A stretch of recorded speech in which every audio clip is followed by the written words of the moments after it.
Good evening, one and all. It's Wednesday, it's the middle of the week. I definitely didn't have to think about the day there for a moment, but all the same, it's time for us to jump into some more good old Warframe. Hello and welcome back, one and all. Hope you're doing well where you are around the world.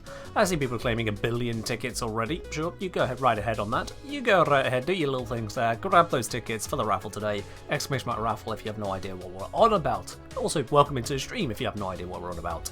Because every Sunday and Wednesday we always have the same here. Welcome in, everybody. Welcome, welcome, welcome. So, first of all, never mind, 0th of all, Blitz Crank Fight. Thank you very much for dropping your prime over here. The number 135th this month, no less.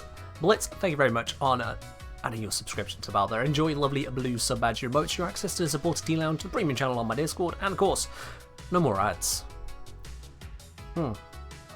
Always a positive there. Always a positive. Hello there, Blackjack. How you doing? Hello there, Mayrose. Welcome in, everybody. So, first things first. Now we've got the 0th thing out of the way of that prime sub. First things first. As the stream title suggests, I want to be talking about unlimited platinum today. Now, if that sounds a little bit ridiculous, that's because I'm using probably a different definition of unlimited to you. I mean unlimited as the opposite of limited. If you were here on Sunday stream, you'll have absolutely all the idea and context as to what I'm talking about there.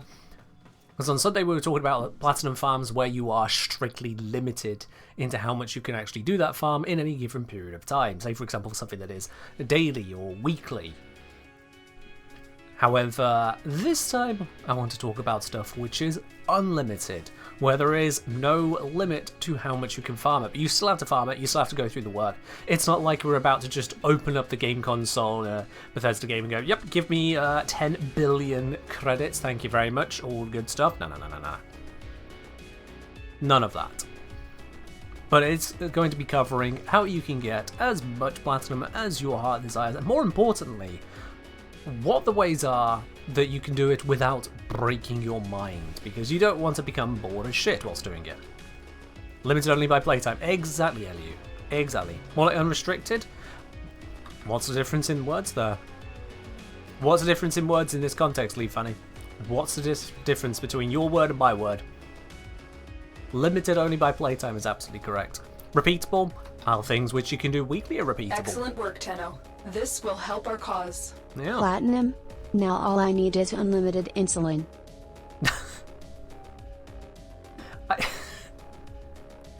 You don't need unlimited insulin. I think there's a limit that's necessary, but sure, all the same. Diabetic Coma, thank you very much for the 100 bits. Welcome in. Cheers, cheers, cheers. Vidorero said those sound mostly exclusive. Not sure which those you're referring to be quite honest, but yeah. All the same. Before we get going on to that though, there appears to have been some kind of event started. And in fact, this is a series of events that's going to be going on for 5 weeks. A new set of missions every week as we make our way up towards Tennokan. Upper Farmer Andra, I think I'm reading that correctly. We've got the capitalization to help me out there. Thank you very much for subscribing with your Prime. Welcome into the channel proper. Welcome on in. Enjoy your lovely blue badge as well. And you have also kicked off a hype train, so double cheers on that. Cheers indeed. Right. So what we're going to do first, whilst people are kind of, gathering in and going, ooh, a limited platinum, let's kick out this Recall 10-0 because it allows us to go back in time, as it were, or at least go back in missions. And in fact, to get the full whack of this, I'm even going to take out the out-of-game music. Yo, Soul Level Can't Games, subscribing there as well. Soul Level 1. I think that is. Yeah, Soul Level 1. That's 2 characters there. Can't game. Thank you very much for subscribing at Tier 1 as well yourself there, joining the crew. Welcome on in, and enjoy your lovely blue badge as well. Hope you enjoy sticking around. Upper Farm saying, did 150 runs of the last mission, the event got nothing. You did 150 runs of it already? What? It's been out for a few hours. Did you even look at the drop table? Okay, yeah, fair enough. Sub sound is kind of loud. It's, well, it's meant to be somewhat loud. Is it too loud for you? I mean, we have also got the music off. So it's going to feel louder when everything else gets quieter. Speaking of, let's bring in the new game music for a bit. Let's get cracking because we're going to go recall 10-0 with the in-game music. Blast from the past time. At least I believe so.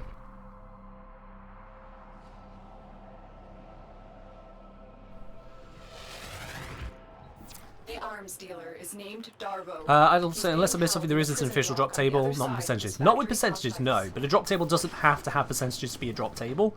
A drop table can just be a list of drops, even if they don't tell you the rates of those drops. I would like to see DE religiously stick to the idea of giving us rates, but so far they've decided not to. How many Grineer slaves died to build this place? That is a good question, Lotus.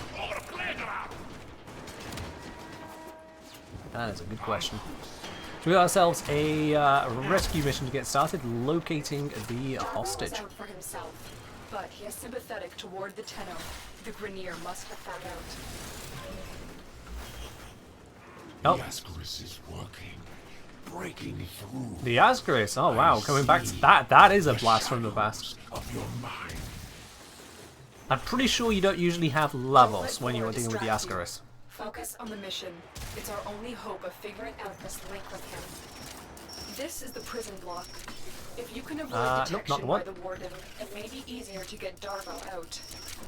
Avoid detection, yes, that is definitely what I was doing, and not killing them before they Search could these cells react. for Darvo. He has to be here somewhere. It's my honest opinion on the story of Warframe. Oh god. Do you want to ask a bigger question? I think there might be a couple bigger questions you could ask. Extraction is ready. The story of Remember, Warframe the is success here depends on getting long, Darvo out of here involved, alive.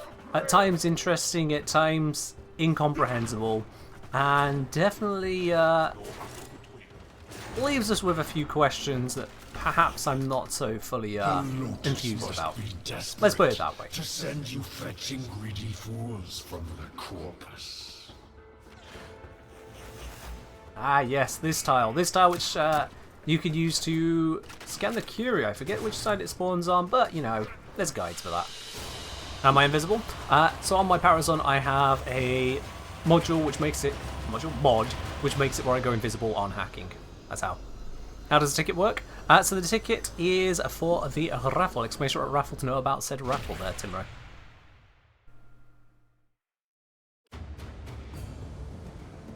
Does everyone still have the Ascaris Negator blueprint? I believe so, yes. The inbox has messages for the operator. Any Ta-da! follow-up orders? Mission 1 down, Noble Statue, Darvo. I will, I'll be honest, I'm not placing that down right now. Not the focus. Is this raffle for all platforms? It is indeed. That's why the raffle message there says 75 platinum to 1 lucky winner on any platform. Absolutely. Alright, mission 1 followed by mission 1. Mission 1 rescue followed by mission 1 salvage. Sure, yes, that's how numbers work. Okay. We've completed mission 1, we're going on to mission 1. Sure. Alright. Have I seen the free Gara Prime drop from Tenocon? I have, yes. Darvo's Yes, intel indeed. suggests that this outpost is host to several rich supply caches.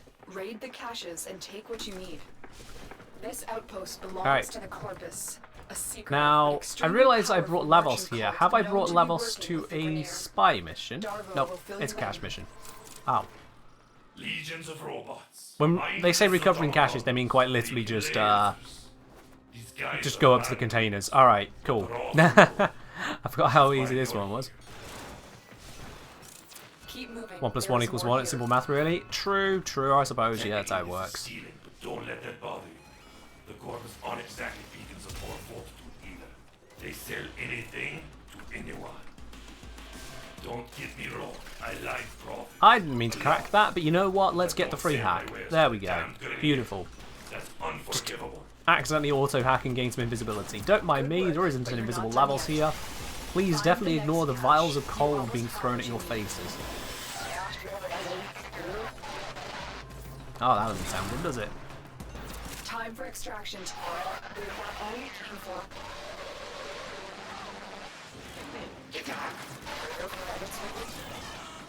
Lotus not having the best of transmissions The there. Ascaris has reached your mind and rendered your Lotus mute. You will return to me over your own free will. Doubt.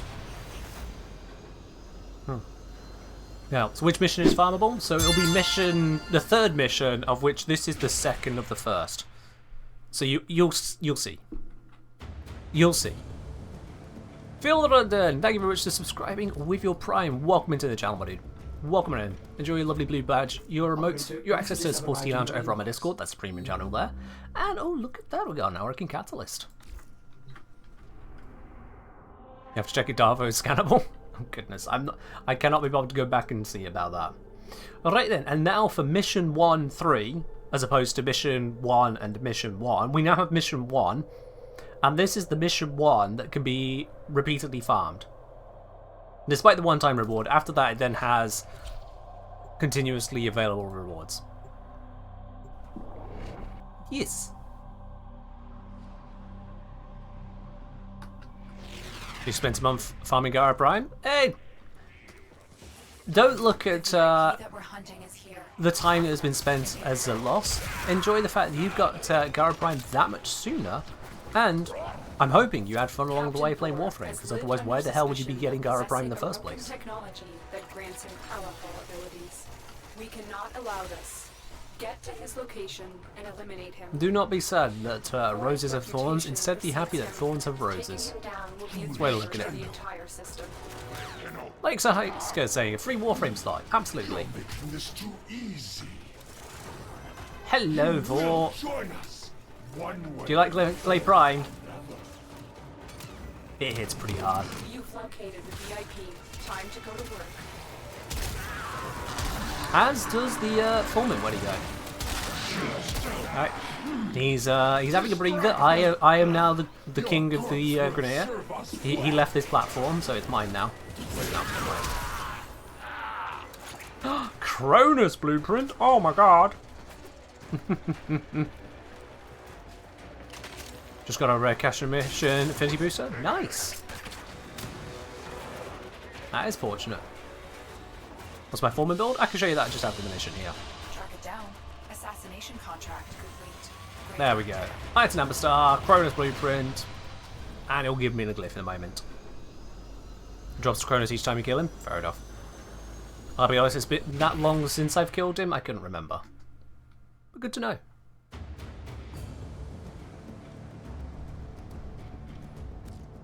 If Oxus equipped, that's a good shout for this mission actually. That's a good shout. Inbox messages await the operator.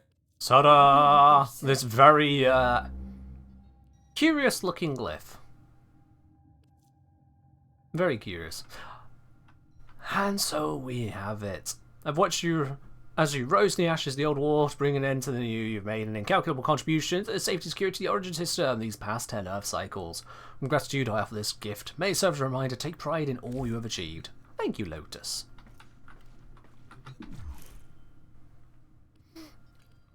I appreciate that. And to use that, for anyone who doesn't know, you go into your profile, you go into glyph, and this is where you can change your glyph. You can sort by owned, so you just focus on the ones you've got. You've got the Brook display, Bomberstein glyph. I've picked up all these kinds of ones over time, but I like to use this one. I like to use this one. So yes, now we've got those out of the way. Now we've got those. Did I say I've seen someone posted a loot table? Yeah, D posted a loot table in their announcement of this mission. In fact, I posted summary details over on the Discord about the link to the post as well. But yeah, if you rerun the mission, you've got a chance of 5,000 credits, 300 endo, an item sculpture, a pretty low tier one, either a cyan or amber star, 500 Kuva, which is next to nothing, a primary or secondary weapon adapter. Is that a weapon arcane adapter or is that a Exodus adapter? It's probably arcane adapter from my memory, but I might be wrong there. Let me see if I can just grab that link real quick. Yeah, it was the arcane adapter. Form blueprint or a Riven. And the Riven this week, because Rivens rotate around, but the Riven this week, I think it was melee. I think it was melee this week. Yes. Yes, melee riven mod. So there we are then. If you repeat the mission, you have a chance at getting a melee riven mod, or otherwise mostly missable stuff, to be quite honest. Mostly missable stuff. I suppose you might care about the primary and secondary weapon adapters if you are not going through Steel Path all that much. You're not accruing Steel Essence to just buy them outright. But yeah, don't expect to farm that mission for anything amazing. And I highly doubt that the Riven drop chance is going to be all that high. Because that would be a massive influx of Rivens if it was. For a mission that is completely repeatable and takes only a couple minutes, that would be insane. Look, like, I did the mission in 1 minute and 21 seconds. Even if we get a Riven, say, every 20 runs. Riven every 20 runs would be a Riven less than half an hour to farm a Riven. And if we have a look at the market right now for that, and the market is indeed working at the moment, we can search up a melee Riven mod. Their recent trading rate has been at around about the 20-odd platinum mark. So just on the melee Riven alone, that would be equivalent of about 40-45 platinums worth around from that mission in Riven mods, all focused on this one thing, which would drop the value down quite quickly. And that's assuming a 5% rate. I don't know what the actual rate is going to be, but I don't imagine it's going to be any higher than 5%. Not at all. Meta Riven's the more expensive one. I believe it is one of the more expensive ones. This is the unlimited plat. Well, technically, this is one of them, yes. It's limited in the way that it's an event. It's going to go away in a week's time. It'll be replaced with a different Riven. And after the course of the full 5 weeks, the whole lot will be gone on this approach. But technically, yes, for the moment, this is an unlimited platinum farm. We don't know the full extent of it, which is why DE should post drop tables with percentages. I would really appreciate that. But yeah, that is a bit of information we can take straight away. Oh, yes, indeed. But I'm not going to go repeating through that. No. I'm not going to go through that all the time. As I'll say, before Inclines Chronos was my go-to stat stick. Yeah, fair enough. I can imagine it has a really high disposition because it is otherwise kind of useless. So yeah, there is that. Hello, Quantivy. How are you doing? So I was going to say fully built form would have been cool. Again, the drop rate would have had to been made absolutely abysmal. Because otherwise they'll be taken away from a, well, platinum farm for DE, getting it off you guys for buying former bundles. They can't be doing that. Well done, Quantivy, you triggered the bot. You triggered the bot. So, those of you who were here last stream, you may have recognised this, because I've gone through a lot of details about limited platforms, and then we did a bit of brainstorming as to the unlimited ones. Ways that you can get platinum, which doesn't, basically doesn't kick you out of continuing. Ways that you can just keep going and going and going. Kasmash asking, what did that person who did 100 runs say they got? Did they say? I don't know if they said, to be honest. Don't know if they said. But yeah, we did a little bit of brainstorming on Sunday when Warframe Market very kindly went down as to the unlimited platinum farms.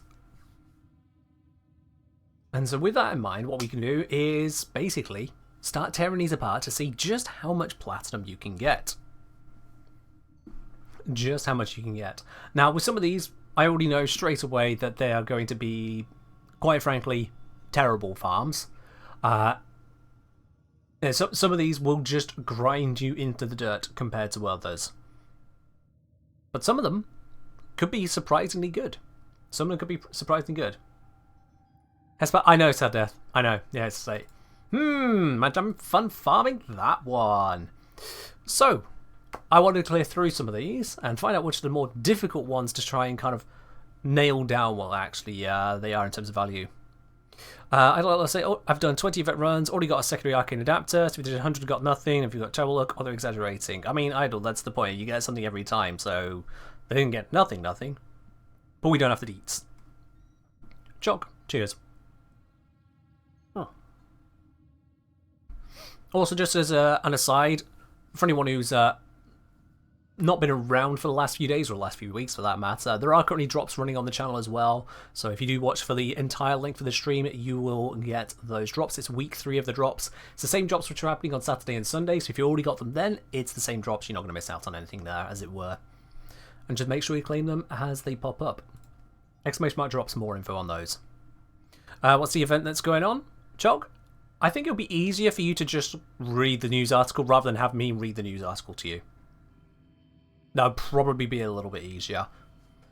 So, looking at the unlimited farms, one place that we can start straight away is actually with spy missions.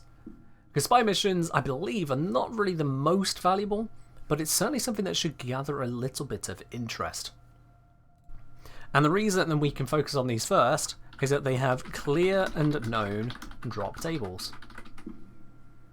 Very simply, spy missions come in 3 major types, tier 1, 2 and 3, and then there are a couple minor types with more specific drop tables that can be found in other locations, say for example the Kuva Fortress. So we can have a look at those clear drop tables and take it from there. I also realised that the in-game music is not playing in my orbiter, so let's switch back to out-of-game music, shall we? I'll just turn off the in-game now, but we're done with that bit. Will this spy might have some interesting rewards? It may.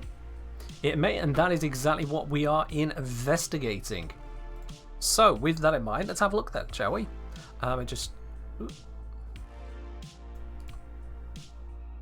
just get rid of that thing for you. There we are. Cool. So, first place to start with this might seem pretty obvious, but we're going to head on over to the wiki. Oh yes indeed, because if we go spy missions, Warframe, wiki, they have the rewards all nicely listed in a much more readable format than DE have done it for us. So just switch that to night mode again, because I know you guys are going to complain if I don't do that.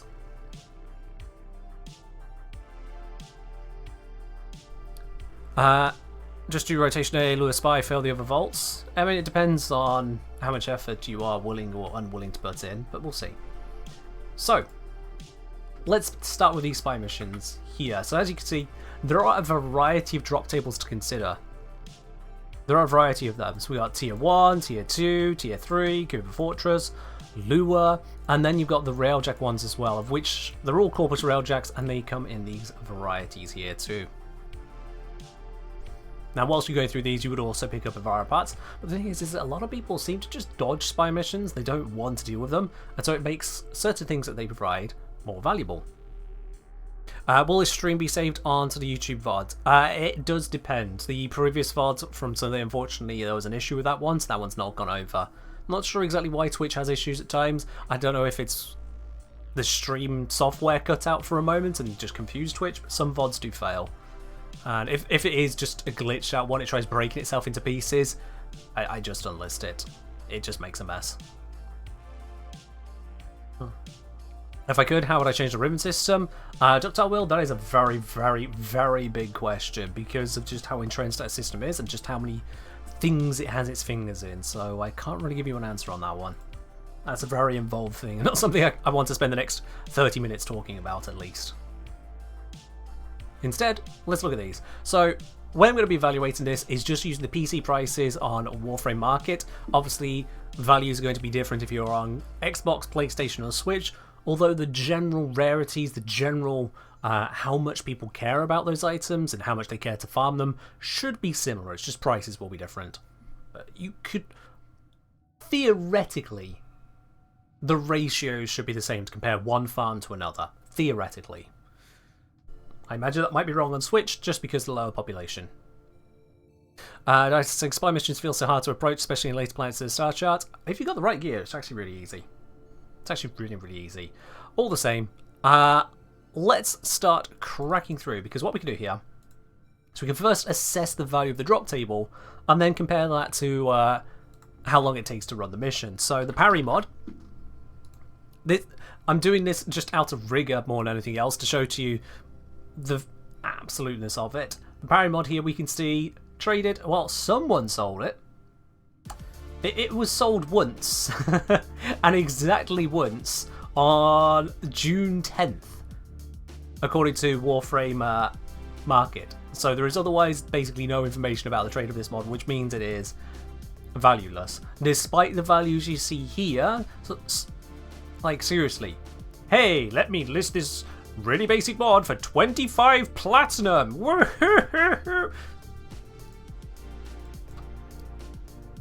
It's not traded. No. It's not a traded item. So parry, we can say, actually has 0 value. Reflection is probably going to be the same, but let's just verify that for you. No data available, no trades recorded. Not one trade, actually none. And here's Dispersed again, listing it for 25. I really hope they don't actually succeed in any of their trades. And then we've got Reflex Guard. Now this one, to my surprise actually, has an amount of volume going for it. We can see that the platinum value is absolutely trash, averaging somewhere between 2 to 4 at a peak. Someone there bought it for 5 platinum. Oof. But overall this one is pretty poor, and that's because its combo counts was blocking. Not really that big of a deal. So mostly, especially with such a relatively low volume overall, we could just say that Rotation A has no value. We could just completely say it has no value. Oh, I see. We got people complaining about Warframe Market in light mode. Yeah, I didn't find the option for it last time to turn it into dark mode. For those of you watching in a dark room, stop hurting your eyes. Turn on the lights. Open the window. Let the sunlight in, you cretins. Or if it's nighttime where you are, like I say, turn on lights. Don't watch your phone in a dark room. You're in your man cave, what can you do? My curtain's drawn at the moment as well, so I don't get an uneven lighting on me. Do you notice how not darkened my face is? Light your rooms. Anyway, someone wants to tell me exactly where the setting is for that. I'll consider it for those of you who have clearly no idea how to look after your eyes. Hello, Adam Alec. Trade chat on Xbox. Trade chat is delusional. That's why you don't use trade chat, you use Warframe Market. Trade chat is where you go if you want to be scammed or be a scammer. Either way, bad idea. Either way, it's a bad idea. I'm doing alright, Adam Alec. Hope you're doing well yourself. Now, looking at Rotation B for the Spy rewards, we see these are all relics. Relics you can just effectively hold in your head a value of 1 platinum. Because, sure, maybe you can get more than 1 platinum for the relic itself from trading to players, but basically they're worth a platinum. We'll just round that to 1, or effectively none if you want to.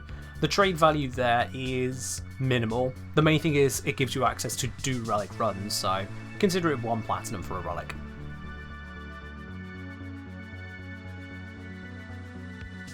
Hello there, Lars. David say on Warframe Market at the bottom of the page there is a change theme drop down for those interested. Oh, at the bottom, change theme. There it is. There we go. Everywhere is in a different place. Alright then. For the cretins among us, you can continue watching the stream now. For the cretins out there. And then this brings us on to Rotation C. Now this is where we might see things a little bit more impactful. Might have a heavy impact on it. Sorry. Right, let's just start looking before I go pun heavy. So heavy impact, trade volume, bugger all. Hornet Strike. Should be next to nothing, but you never know. Hornet Strike. Never mind, I take it back. There is a trade volume for it. However, the platinum value is abysmal. You have excellent taste. These dark theme users be some troglodytes. I wouldn't call them troglodytes. Cretins, yes. Troglodytes is maybe going a step far. But diabetic coma, all the same. Thank you very much for the 100 bits. Appreciate you. Cheers indeed.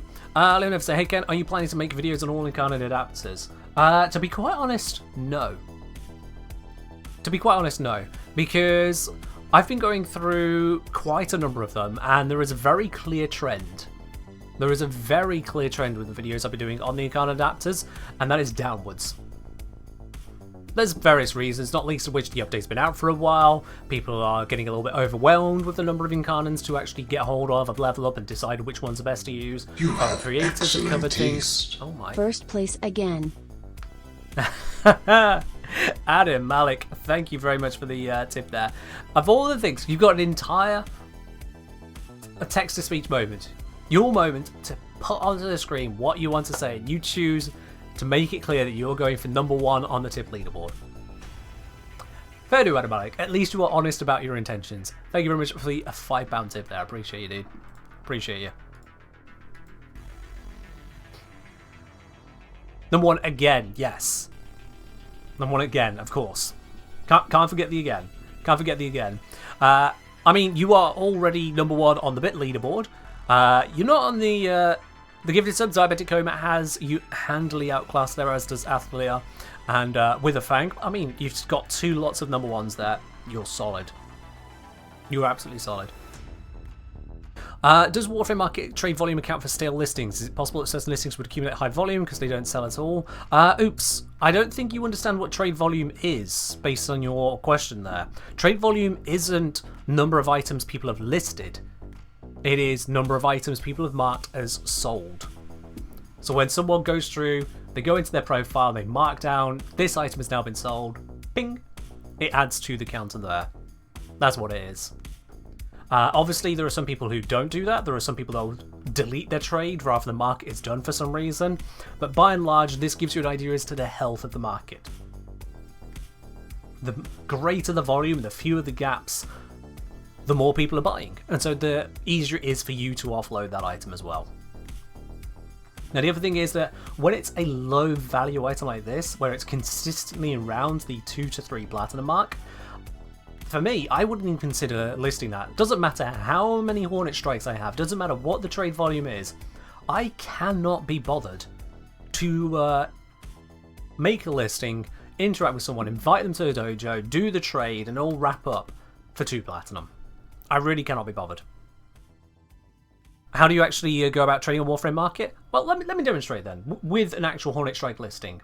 Let me demonstrate for you. So, you find what you are looking to sell, and the most basic way of doing this is, whatever you're looking to sell, have a look at the online in-game, what price are people currently selling it at. You can look into statistics to get an idea, is this a fair price? Have the people with good prices just gone offline? Is the person selling being ridiculous? We see here, it's typically about 3 platinum, this person's offering it for 2, it's a pretty reasonable price. So you just place an order, the price for it, 2.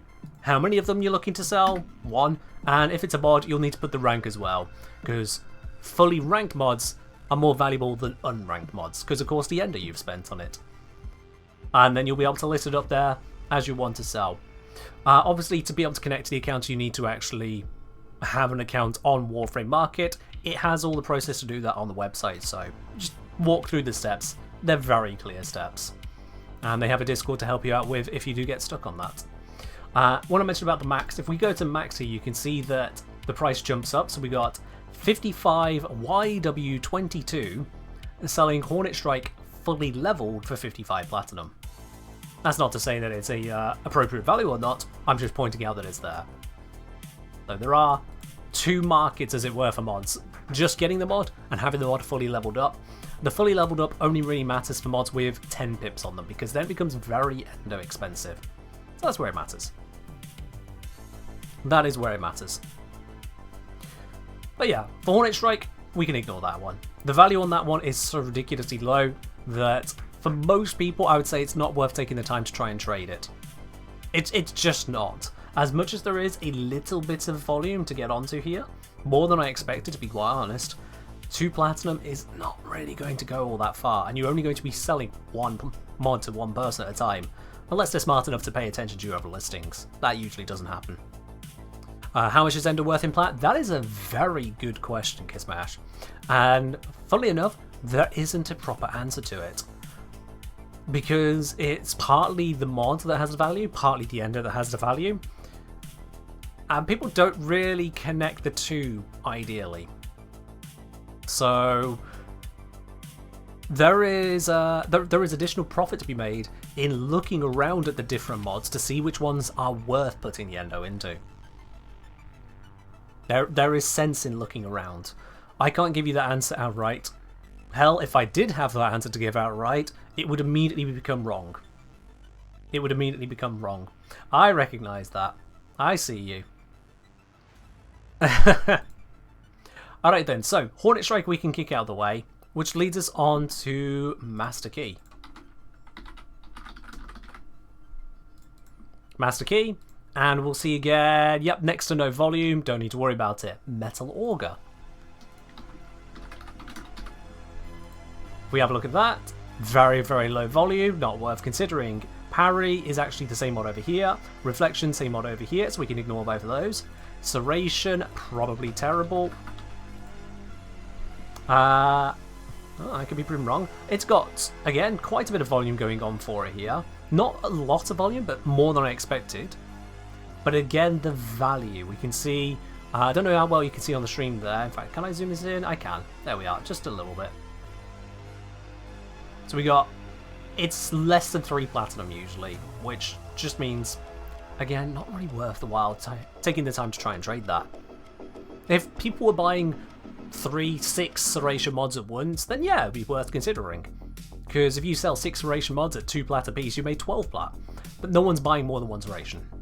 No one should be. This leaves us with these two. I've left them specifically to last, not just because of where they are on the drop tables, but because what they are. These are 60/60 mods for your melee weapon.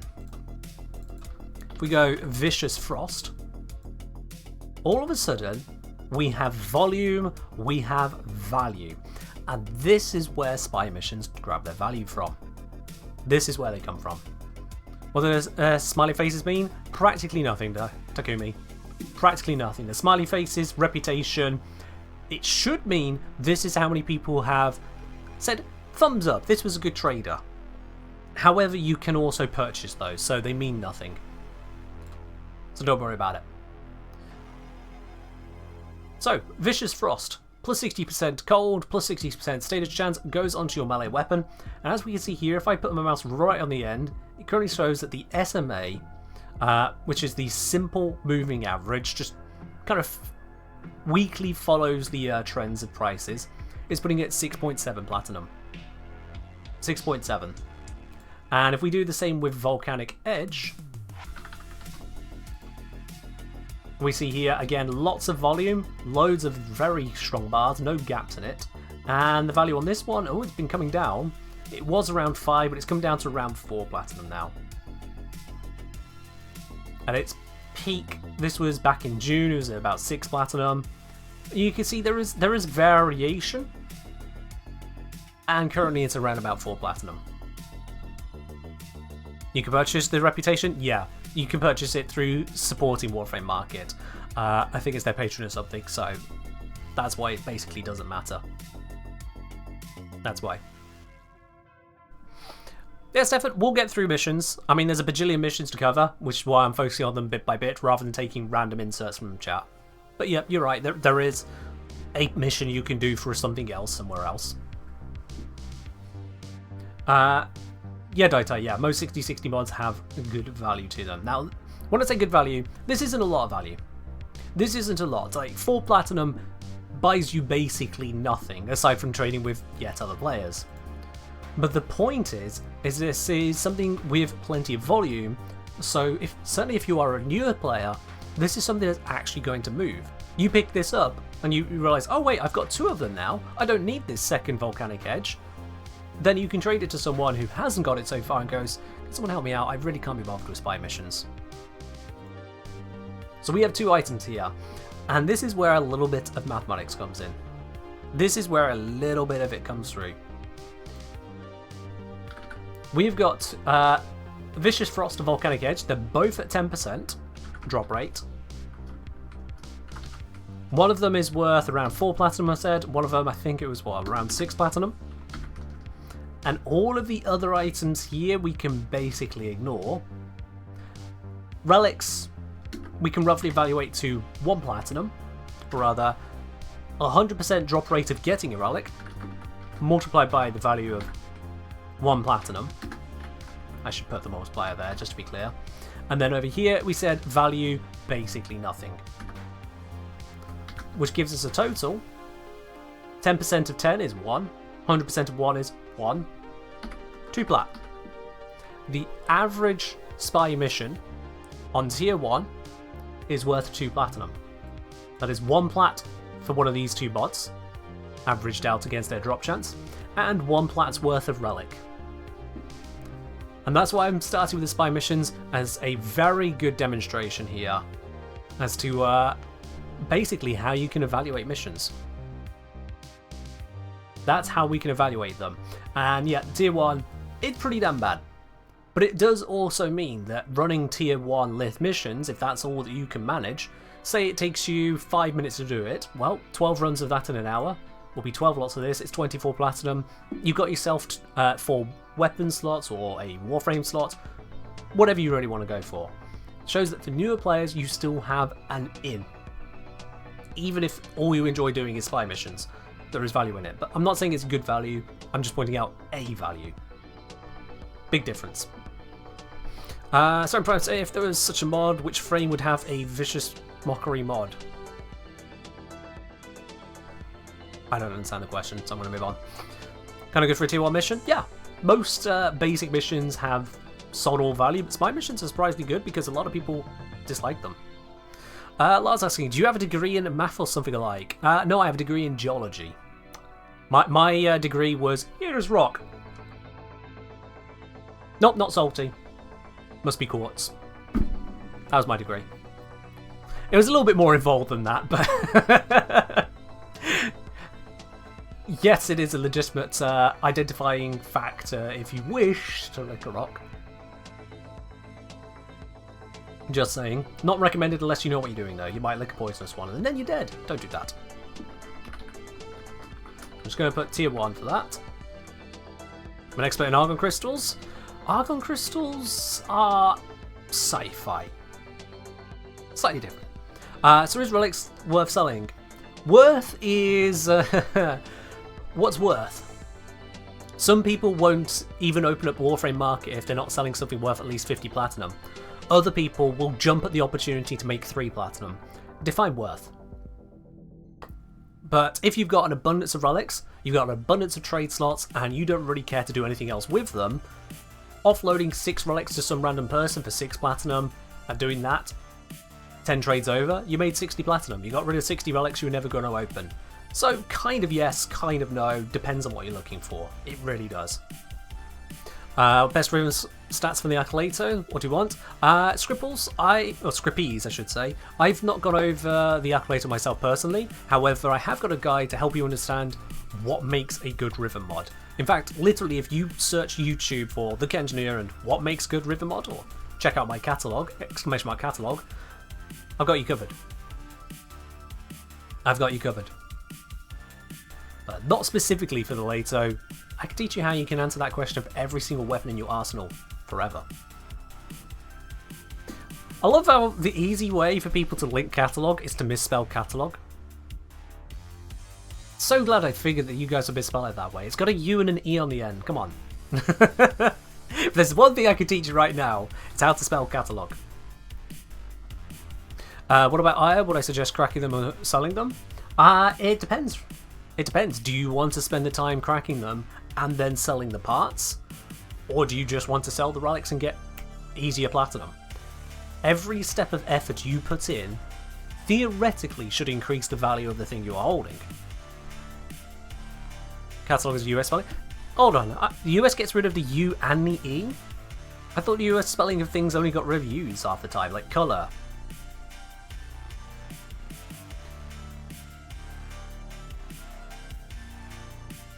Does that catalogue tell you what should not even bother trying to sell? If you're talking about Rivens, I've not gone over a Riven selling guide on videos as yet, no. Musels, you need to ask for permission before posting a link, but also thank you for the link on the American inability to spell catalogue. Yeah. You can sell Ire, you can sell relics, which you buy with Ire, Kraken's Yard, and there is a market for that, yes.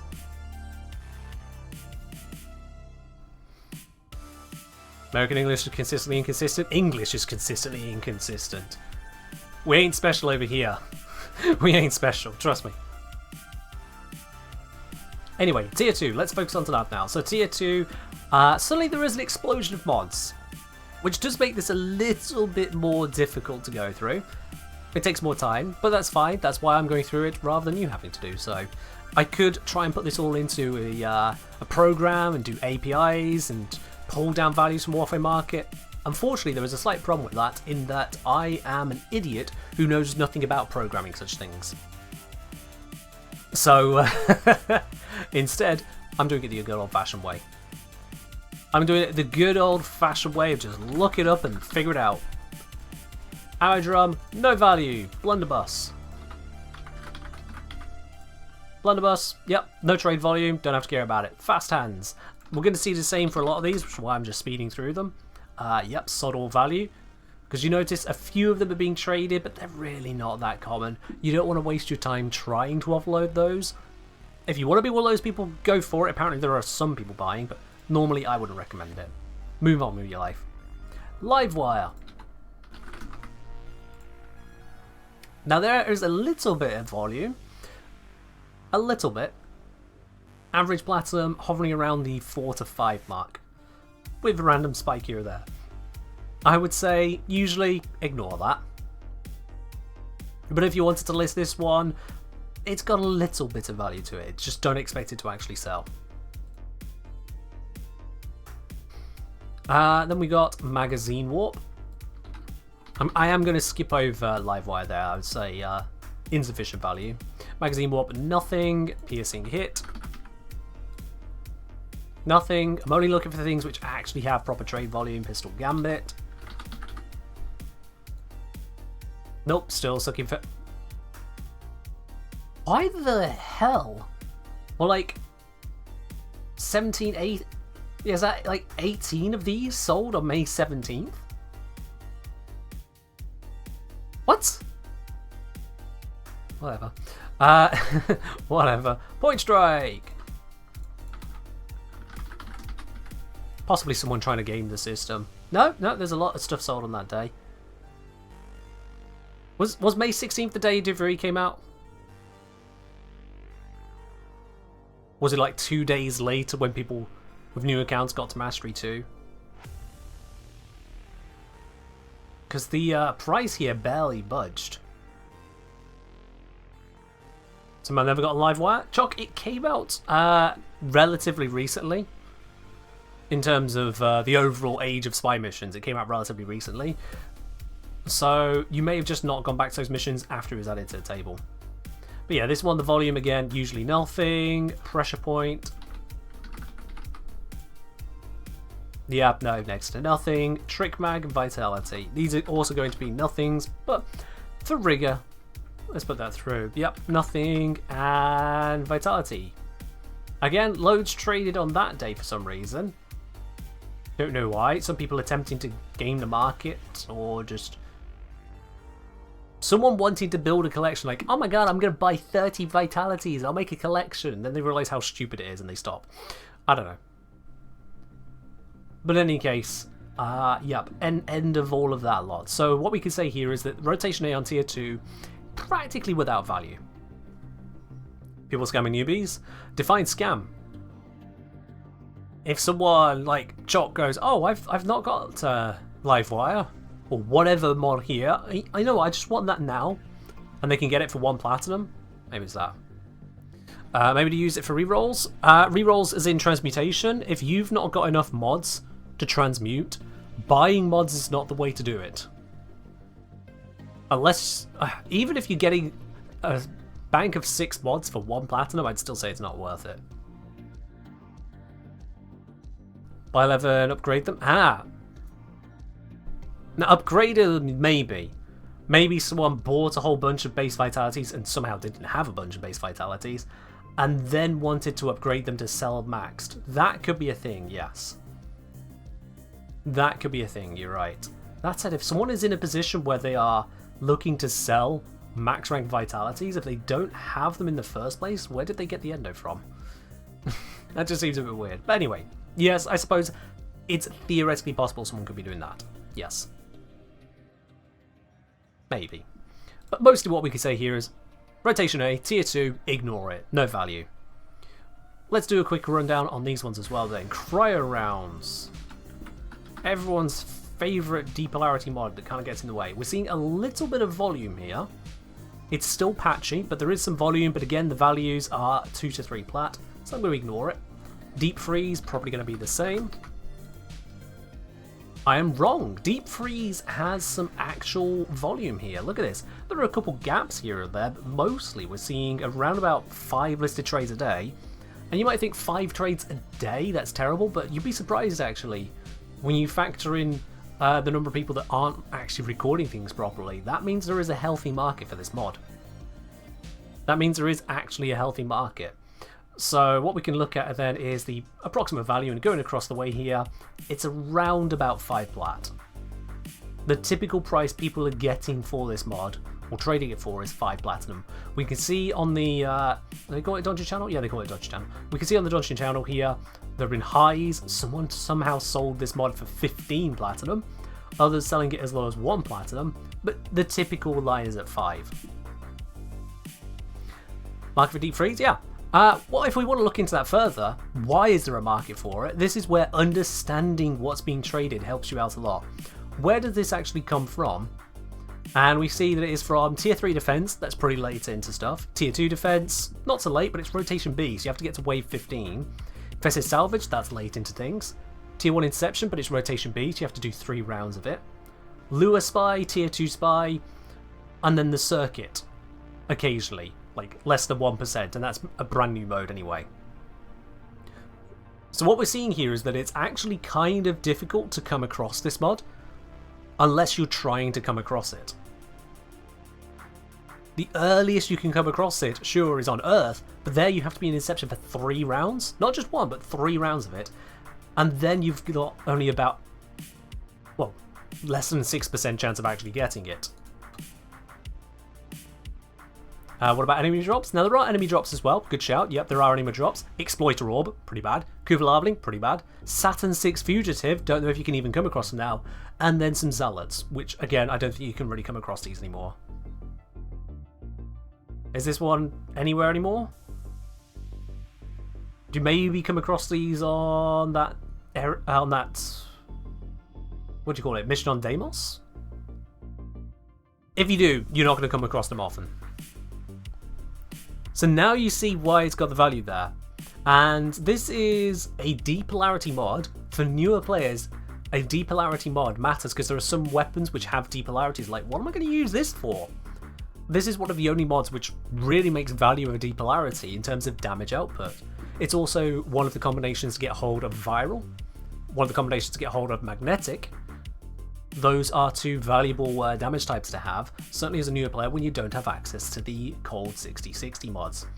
So having that mod has value, and getting that mod is apparently just a bit more annoying. So we can see why. It makes sense that it has some value.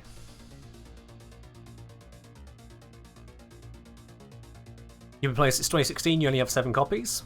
I mean, let's see how many I have. Let's see how many deep freezes I have. Because you all know I've played a little bit.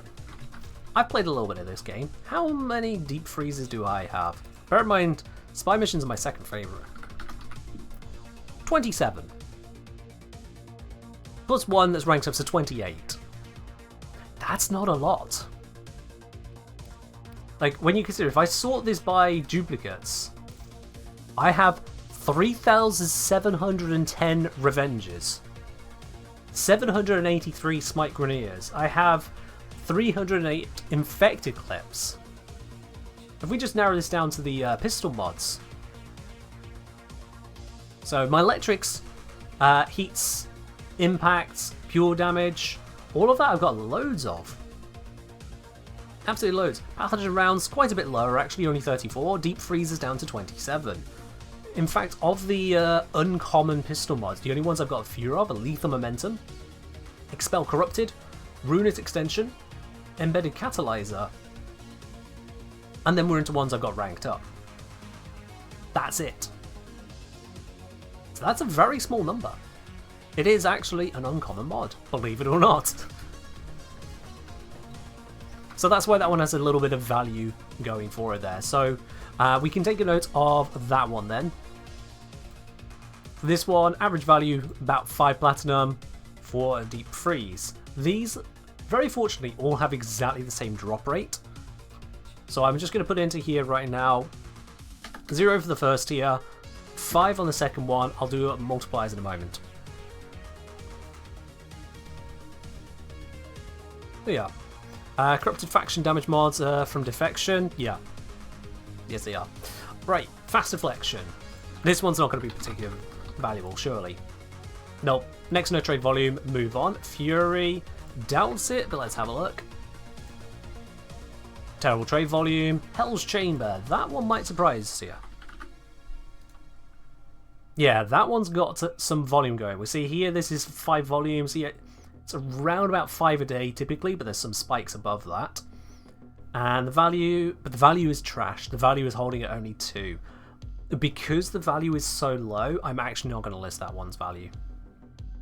I'm not going to list this one, despite the volume, 2 plat.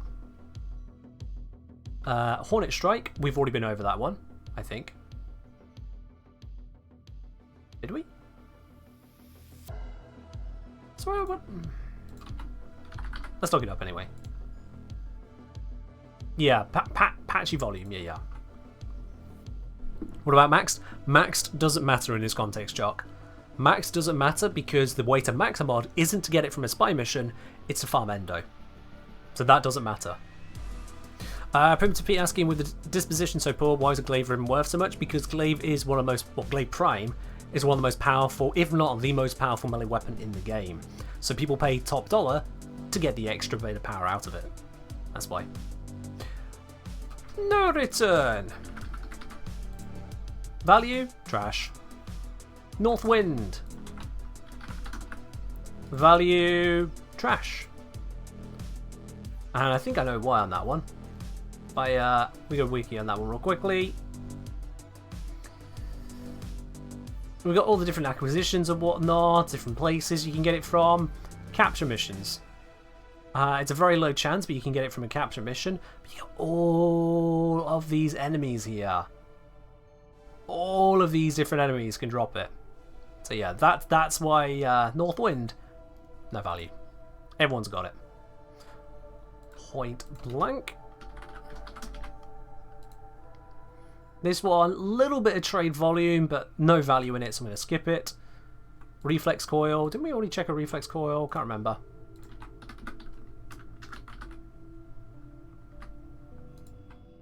Idle set, hey Ken, what would you say is a good amount of runs to test for the event drop rates? Currently on 26 runs, I think 100 is a good sample size. What do you think? Idle, it depends on what drop rates we're expecting. If you have less than 400 runs, I would say that we wouldn't have enough confidence to really nail down stuff. Less than 400 runs, just not enough. And yes, that might sound ridiculous. That's how high a confidence I would want to start making claims about drop rates. And if we're dealing with drop rates below 5%... Yeah, okay, below... Yeah. Yeah, if we're dealing with drop rates below like 2%, I'd want more than 400 runs. If we're dealing with drop rates below 1%, well over 1,000 runs will be needed. Could do 100 runs with a team of 4. 100 runs each separate missions, maybe, because if you do them all at the same time, that's just 100 runs, not 400. If you list a river mod on Warframe Market, do you enter the final stats or the current stats, seeing people doing both? There is a section to put the rank of it as well. So you should be putting the stats it is with the rank, the amount of endo you've invested into it. Because if you put down, say, the stats of the Riven fully ranked, but then you put down that the Riven is not ranked, well, it's not going to match up. But yeah, you should be filling in exactly what your Riven is when selling on Warframe Market, including it ranked up or not ranked up, depending on what you've done with it. No, kiss me Ash. Unless you have done something very different for this one event, usually speaking, you should get the same reward as everyone else in the mission. Very rare for that not to be the case. Obviously, if you have any evidence otherwise, let me know.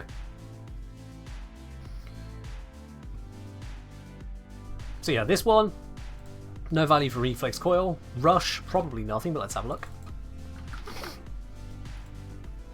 Nope.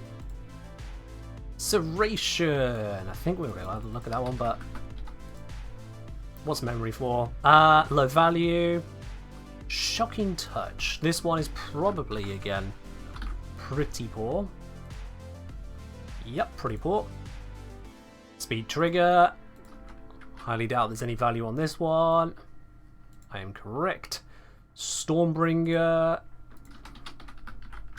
If I could spell it, that would be great. Very low volume. Streamline. Now, Streamline has a lot of trade value, trade volume, but the value is again only about 2 to 3 platinum. So I'm going to skip that one. 2 to 3 platinum is just not enough. And Target Cracker. Target Cracker, intermittent trade volume. Trade value, again, still very low.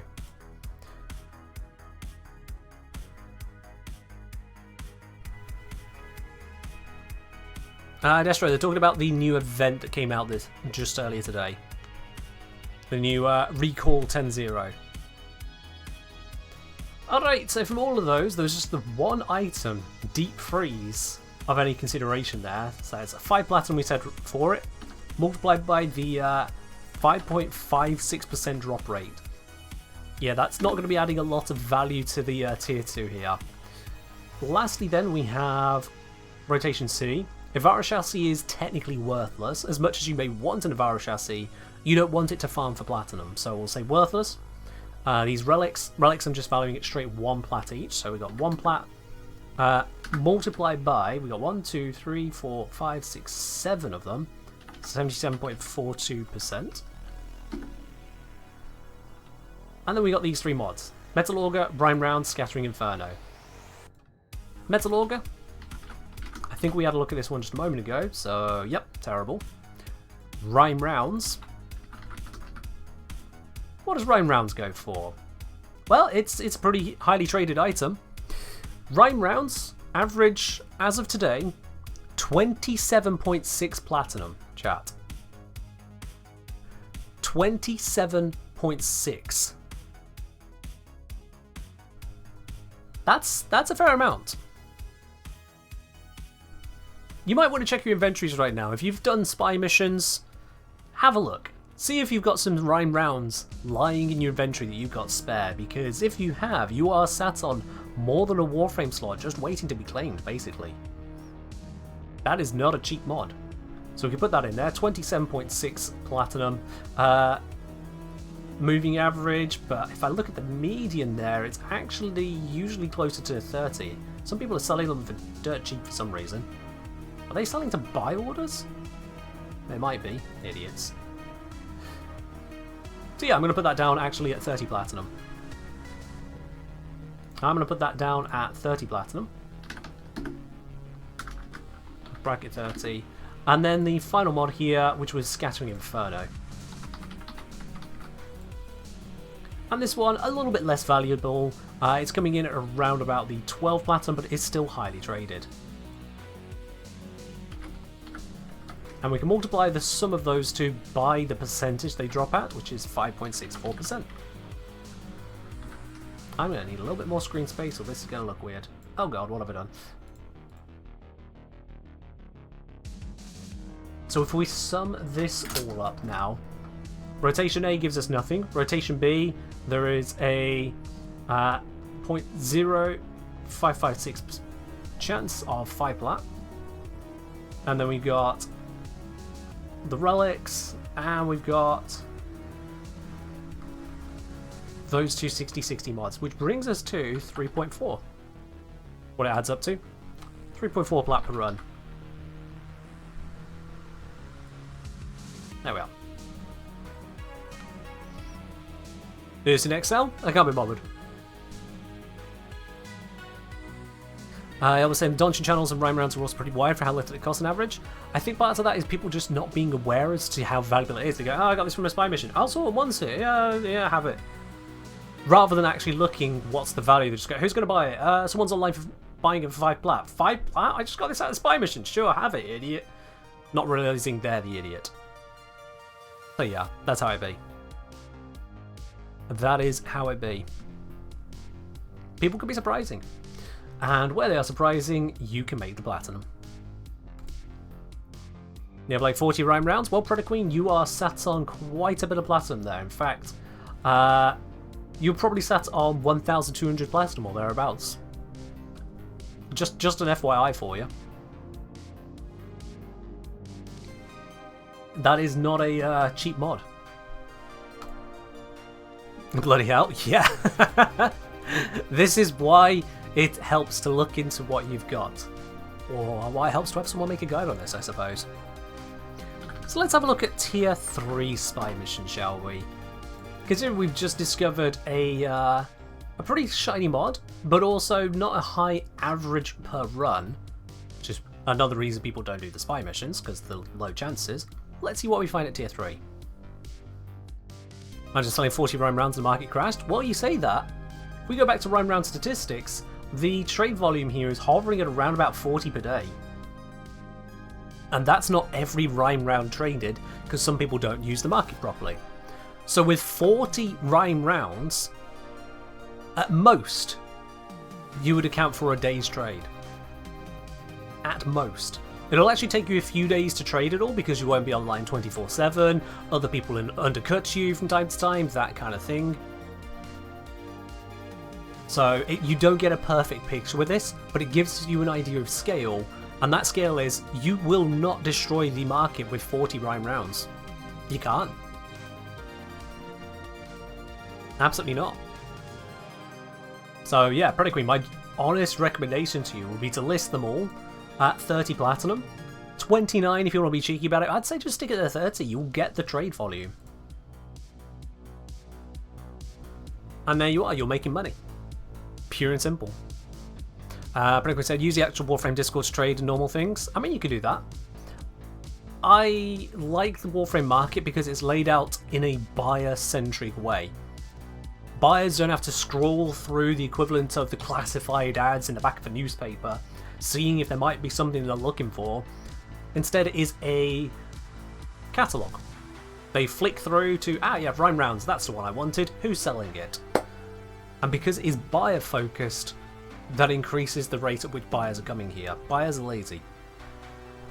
Buyers are lazy, so the easier you can make it for a buyer, the quicker you sell and the better you sell for.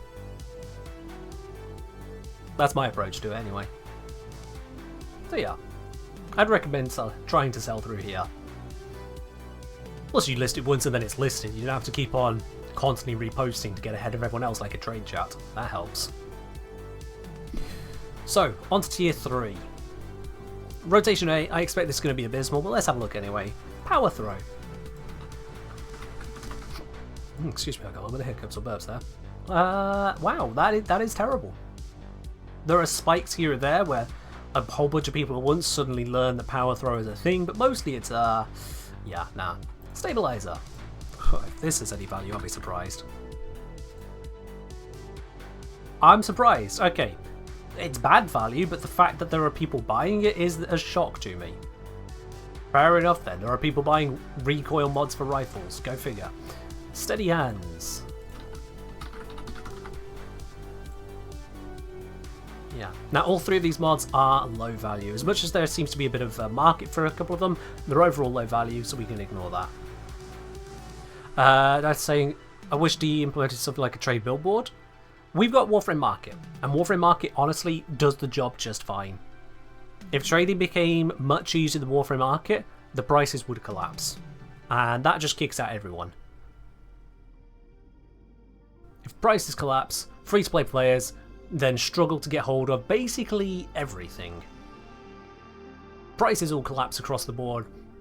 Good luck affording Warframe slots, weapon slots, cosmetics, pretty much anything that your Platinum's going to trade for. The only thing you can trade for are other free items, like other mods, and even then, the market being so saturated as it is, how do you find the right thing to sell? The friction, the barrier to entry in trading an item, the effort it demands of you to go through the steps of selling an item actually allows Warframe's market to exist. Effort makes the value. It's crazy, I know, but it's true. Like, there's a whole bunch of 2, 3, 4, 5, 6 platinum items all through my inventory. I could absolutely offload, but it's not worth my time. And I'm one of many, many people. One of many. Choc, cheers. Alright, let's see. For the rotation B, it's all relics. So we got a 0 value, rotation A, all relics. I'm just going to put a single 1 plat for that to cover the approximate value of selling the relic onto someone else. Because opening it is effort, effort is value. So we don't count the value of what could be inside a relic, we count only the value of the relic itself, which I'm putting at a flat 1 plat. You can sell relics for 1 plat to people. It's a thing. Which brings us then to rotation C. We got 2 Ivara pieces here. We can ignore those because you don't farm those for platinum, you can't trade them. So instead, we've got all the other mods down here. Let's start at the top here. It's a 60/60 mod. Frostbite.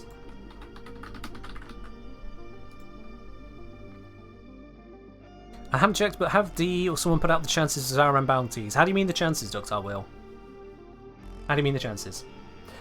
Frostbite, plenty of trade volume, that is a very healthy graph, and a steady value. So that steady value is putting it at around about 15 platinum for Frostbite. That is good. That is good. Now we'll notice here, annoyingly, Frostbite has 7.52% drop rate, and then all the others have 7.04.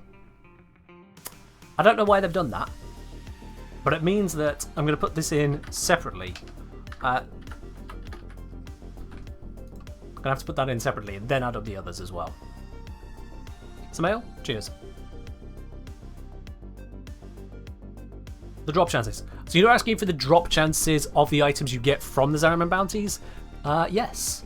I wouldn't have been able to have done the video I've done covering how long it takes you to farm everything on the Zaraman, including going through bounties, if D hadn't published those drop rates. So yeah, they are published. They're on the official Warframe drop list.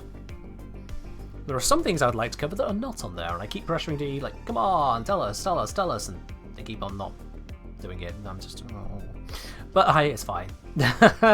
I will keep sending messages, and hopefully one day they'll turn around and go, yeah, let's do that for you. That'd be great. Right, arrow mutation. Any value? Probably not.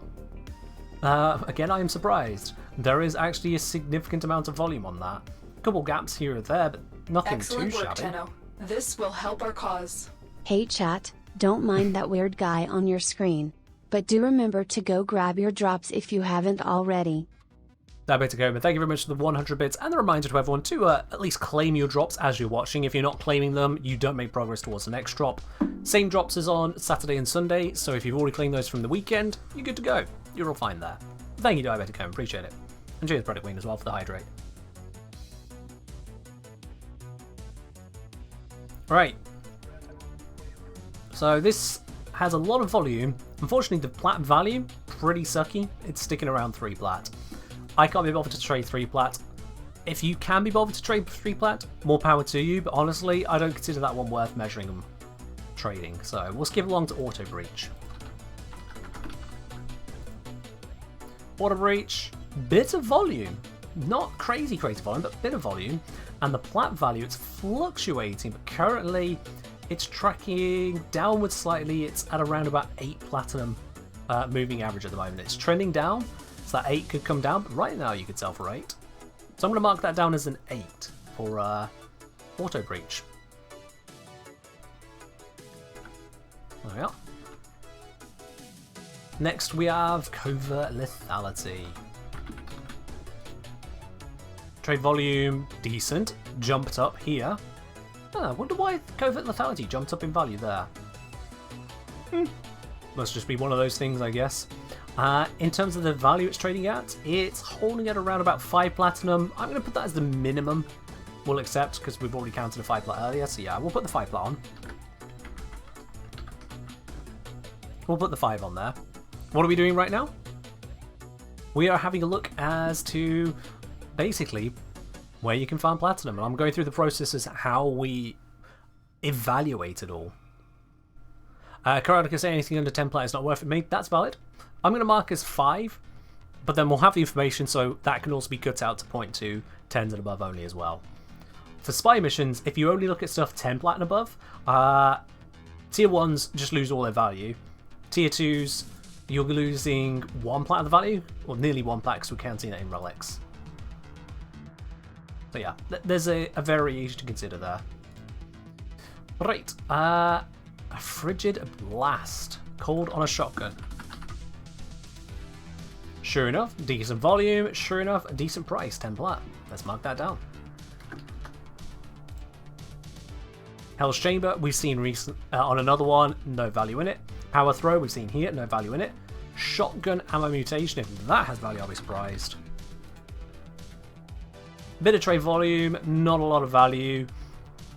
Some people are selling it for 5, but only occasionally, so I'm going to skip that one. Sniper Ammo Mutation should be even worse, one would imagine. And I am correct. Stretch and Thermite rounds. Stretch, a bit of volume, but low value. Thermite rounds, plenty volume, and a steady value of 10 plat. So we got the ones which are actually valuable there. All of these 7.04 percenters. Which means we can now get the value of a tier 3 spy mission. So we got 0 from rotation A, 1 for relic from rotation B. We got 15 multiplied by 7.52%. That is for the frostbite. And then we have got 33 multiplied by 7.04% for all the other mods that are of any worth there, 5 plat and above, which brings it out to an average value of 4.45. Plat. Think I skipped Scorch? I did. Whoops. Good catch, good catch. Let's increase that value there. Yep, that's another 10 platter. I did indeed skip Scorch, my bad. Let me update the numbers. Good thing I have it right in front of me. So that's actually 5.16. It's just around, that's 5.2. So, thankfully, this makes logical sense. The higher tier spy missions give, on average, higher value rewards. Rhyme rounds is kind of a crazy outlier here on tier 2, at 30 platinum compared to the others. But because there's multiple valuable rewards here, you're actually more likely to get something you actually wanted to pick up. It's just a bit more distributed. But we can see where the actual value is in spy missions. And this is on a per mission basis, so if you can clear a spy mission tier 3 very quickly, you got the potential for a fair amount of plat. Just depends on how you define fair amount. We haven't covered opening rogues just yet, and that's its own thing. There are a few other spy missions though, as I mentioned. So let's have a look. Kuva Fortress. We know that is not worth enough, not worth enough, not worth enough, not worth enough, so we can skip A, we already know about that. B, there's Covert Lethality, so that was a 5er. Frigid Blast? I think Frigid Blast was one we said was 10.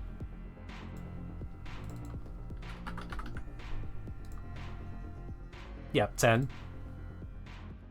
So, Kuva Fortress, we've got nothing on the first slot. We got a 5 and a 10. Frostbite, which I also said was a 15. Runtime, which has not been brought up so far. I can't believe the only place our new optics drop. There is one other drop, though, is from Kuva Survival. That was added in afterwards. Not too long ago, even. Alright, runtime here. There is a not tiny volume for it. In fact, there's no skipped days here, so that's sufficient volume. The average trade is volatile, but it's currently trended up towards about 9 platinum. So I'm going to mark that down as a 9 plat for runtime.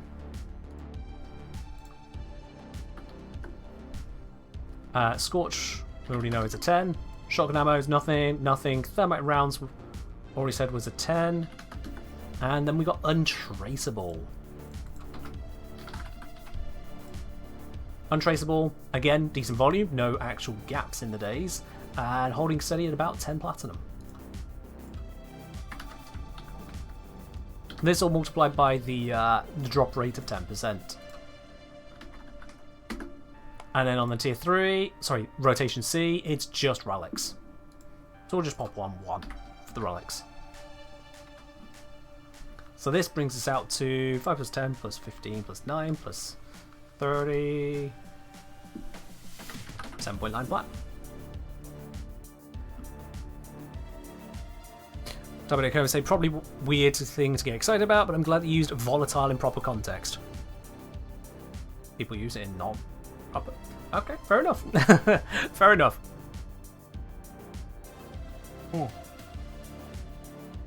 Doctor saying, imagine Barrows trading with ducats but platinum like his players. If Barrow was platinum only, that would have some serious issues for a lot of the game. Not least of which, relics would just plummet in value. Massively.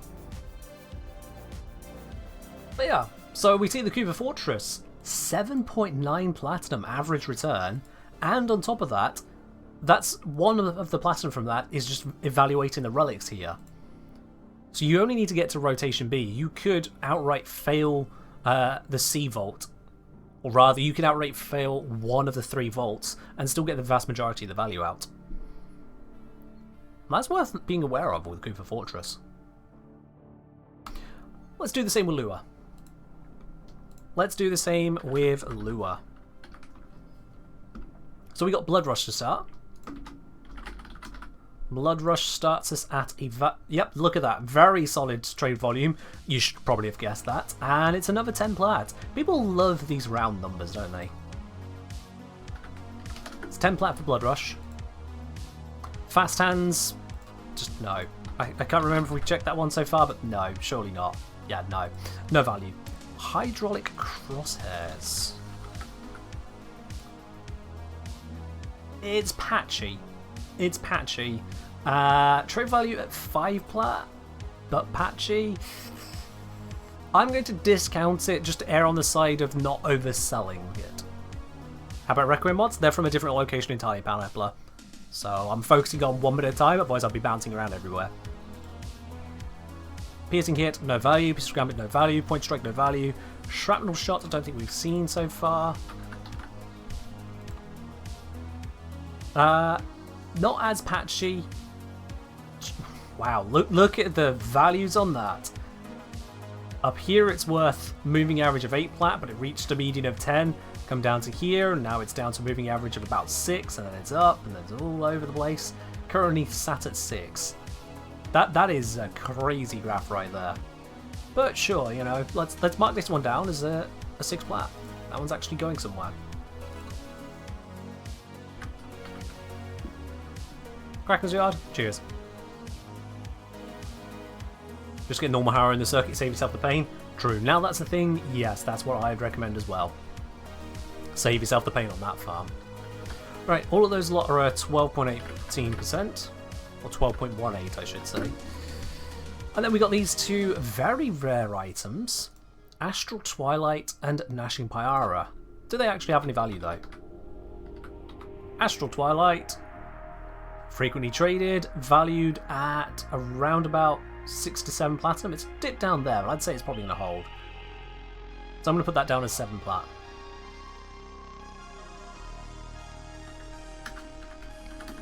And as for Gnashing Pyara,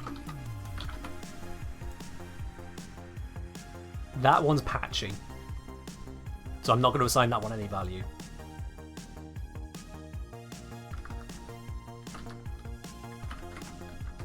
And that is just rotation A so far. So already we're seeing some potential value there. Ductile saying, do you think D shouldn't have capped the amount of Kuva you can purchase from Teshin, or do you think it was a good idea? I don't actually have an opinion on that, Ductile, to be quite honest with you. I don't really have an opinion on it. That is a matter of game design. They can do it, or they can not do it. It's their choice. And they chose to do it. Diabetic Comment wishes us to switch over to some rock music in the background. Sure, I can do that for you. One momento.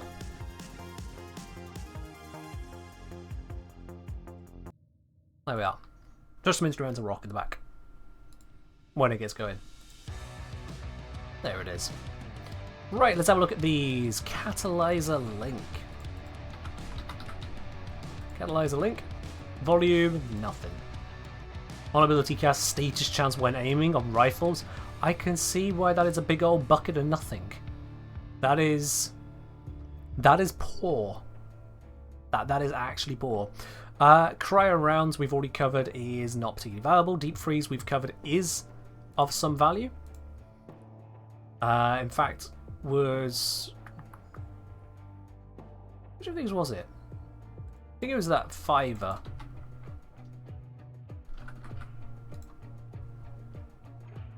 Yeah, trying to get about 5 plat.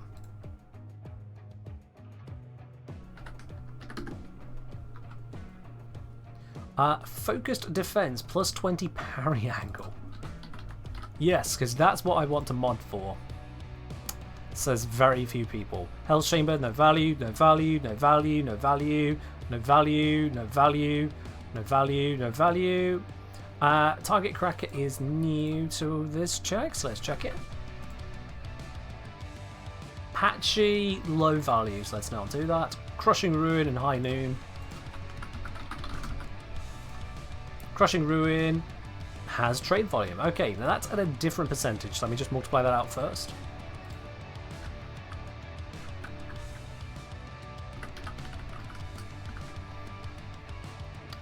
Crushing Ruin is coming in at...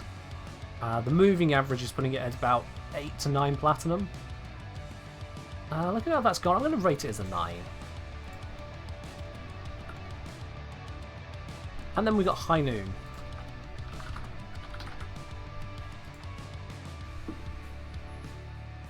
Gotta say, some of these prices are surprising. Didn't think all these duplicates would do anything but gather dust in my foundry. It's crazy, isn't it? And a large part of it is because people just don't even think to check. A lot of value is in effort and obscurity. It really is. And this one, the SMA, the moving average is staying a bit below 9, despite the median dipping above it. I'm going to put it at 9.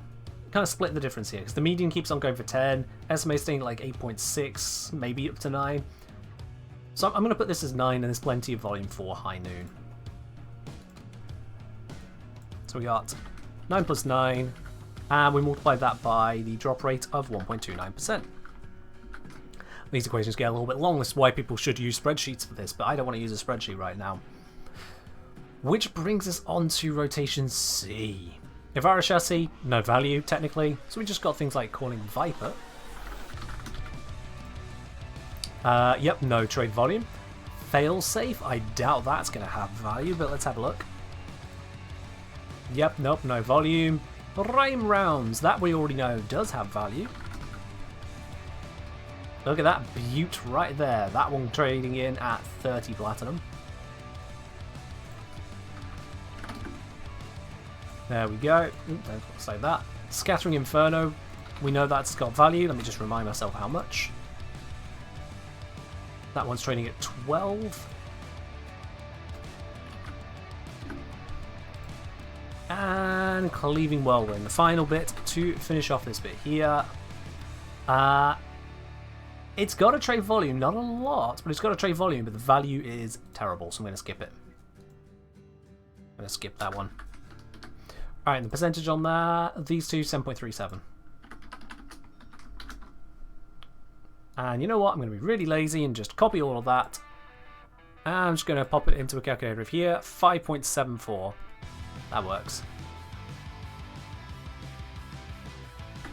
5.74 plat. A mission. Which shows that a Lure's spy mission is worth slightly more, but only slightly more, than the average tier 3 mission, and is worth less than a Kuva spy mission. So yeah. Some people are always looking for certain mods. That is true, yes. Some mods are harder to come by, it's just the nature of the game, really. Now, if you go into Railjack, there are these ones available. Problem with the Railjack is that you have to go through Railjack, which means going through the loading section, as it were, the Railjack component of Railjack Spy before you can actually do the Railjack Spy mission itself. And then your returns are Swift Mercy, Firewall, Power Drain, Hard Reset, Malicious Code. Nothing particularly amazing on these ones. Swift Mercy, blah blah blah blah blah. There's going to be some value here, and so we're going to check these mods. But all the rest of it, relics and parts for your Railjack, we can ignore. You'd never guess Cuba Spy to be on top with the way it goes, but if everyone gets the idea in their heads of all the spy missions, if I'm going to farm a spy mission, do Lewis Spy, then people run Lewis Spy, deflate the prices there, and inflate the prices of Cuba Spy. It makes sense when you look at it in that light, that if the two are on equal footing in terms of what they have to offer, but one of them gets just farmed more, it's going to be worth less. Ductile saying, when transmuting, does it matter which rarity mod you use? Yes. Ductile Wheel, you should watch my guide on transmutation. I have a guide on YouTube all about that, and you'll want to make sure you're aware of the details before you dive into that. Make sure you're aware of it. Hey, Homage, that sounds good. Look forward to use that mod. It's expensive to rank up, but once you got it there, it could do some nice work for you. Very nice quality of life. Alright, Swift Mercy. Value and trade volume. Trade volume is patchy, so ignore it. Firewall. Trade volume, pants. Power drain. Not pants. There is a market for it, and the value is currently sat at, well, it's climbing up to 20 platinum. So we've got power drain at 20 platinum there. Let's put this. I'm gonna put VE for Venus Proxima. Actually, no, VP. Venus Proxima, VP. So we have a 20 for power drain. Yeah. Hard Reset, which is a slightly annoying mod to use, to be honest. I'd rebalance this one. A little bit patchy. There are gaps here. So it's got a market, but it's a awkward market. But still, for 10 platinum, I'm going to note it down. It's an awkward one, but it's worth noting. So we got the 20 times 10% plus the 10 times 6.67%. Malicious code? Probably not. Patchy, yeah, ignore that. And Riven Slivers, separate thing. You just, if you play enough of the game, they just kind of sit around because you'll have too many. Which means that for Venus Proxima, that's the only bit that actually matters. Which only comes out to 2.67. And that is exactly why I say Venus Proxima and the Rajak ones, when you consider just how much longer they'll take compared to just normal spy missions, that hurts the value there. That is no change in the mods, so we can ignore that. Pluto, you get an extra Riven Sliver. And some extra endo. And Veil Proxima, yep, same mods again. All of these have the same mods with the same drop rates. They just increase the endo, Riven Slivers, change up the tier of relic, and change which Avara piece you get, and the type of Railjack item you get. But the mods bit, the platinum farm, doesn't change. So that hurts it. The bit that matters is identical. Yeah, exactly. Right then, which means we've now gone through all of the spy missions, all of their drop tables, and we can give it in terms of platinum per mission. The optimal one in terms of platinum per mission is the Kuva spy mission, averaging out at 7.9 plat, and that's only considering things which sell for 5 plat or more and actually have a trade volume worth talking about. That is how we can categorize the value of it. And anyone looking at the stream timer will notice that we've been on that one set of drop tables, granted with diversions, for a while.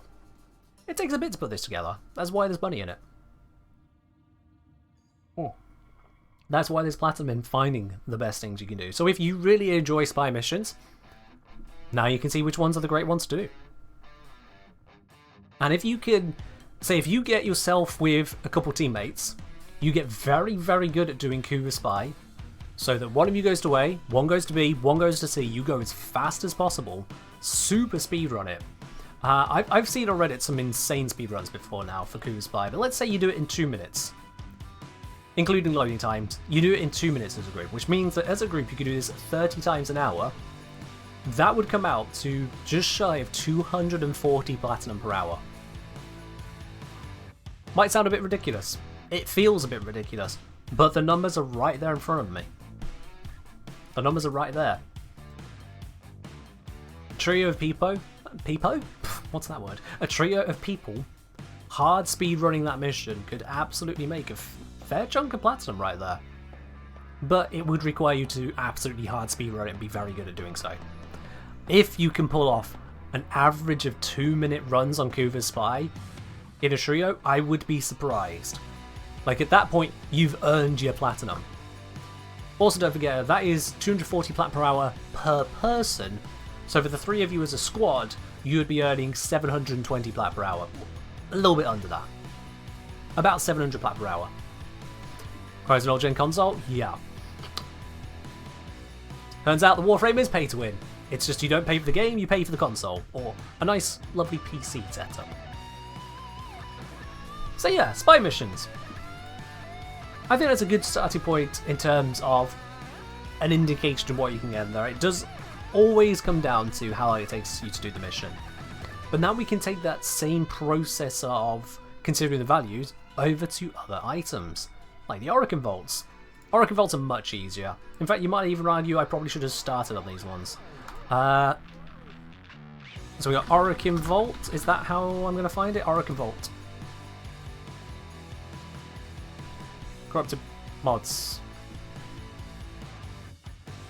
Yeah, that's. I wanted corrupted mods. I want the drop tables. Where's my drop table?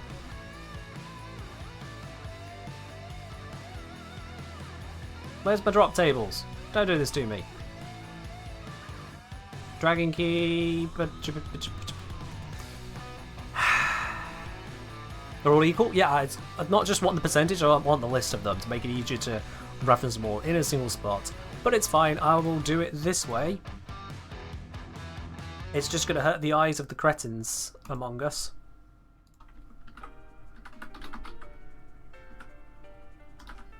There we go. This is the official DE drop table. They put out the drop tables for a lot of things with the percentages, and that includes the Derelict Vault. Is it listed as Derelict Vault? Derelict Chambers? No, don't know what the hell that is. Okay. That seemed like some kind of conclave thing, maybe. But here we are, we have them all. 4.35%. The rounding errors on that don't matter because you'll get a rounding error in your trades anyway. So, pure and simple, let's get the values of all of these. Let's just simply add them all up, multiply it by 4.35%, and that'll be the average value per vault opened. So, corrupt charge. Excellent work, Tenno. This will help our cause. See ya, Ken. And chat, give Ken your money. Diabetic Coma, thank you very much for the 100 bits. You have yourself a good one. Catch you around. And, chat, you heard them. You heard them. Cheers, cheers. Did saying all divide by 23? Yeah, same difference. Splitting hairs, same thing. Alright, so corrupt charge, highly traded, plat value averaging about 8. Next, hollow point. Not a mod I really use. I don't even own it. Plus crit damage, minus damage. Fair enough. Trade is a little patchy, but looks okay. Value, sod all. We'll skip that. Spoiled Strike. Lots of volume, value, pants actually. Yeah, I'm going to put that down as 5 plat. Borderline horrible. Volume on Xbox is sad. Xbox is a different existence altogether, isn't it? I am shook wanting to leave. Because I am shook or I am SHK. All the same, if you want to be 2035, you be 2035. You have yourself a good one. we will see you in a little over half an hour. Twitch, no. Twitch? What? Twitch, I don't need to report them for abuse. It's fine. I just timed them out.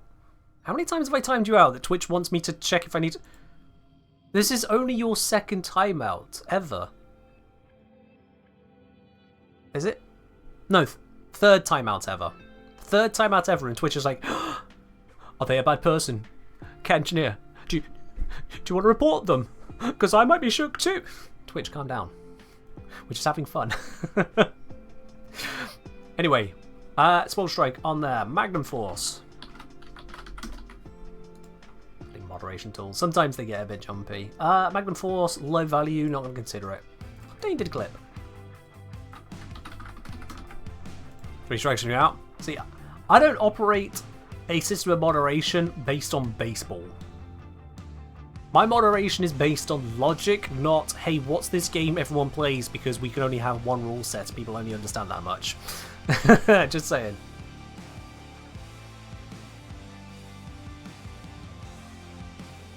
Can I say 3 times of something worth noting? It would be if it mattered, but this, I'm sure it's been timed out by my bot for posting links when they hadn't asked for permission, then they realised their error, and then they've been timed out because they asked to be timed out.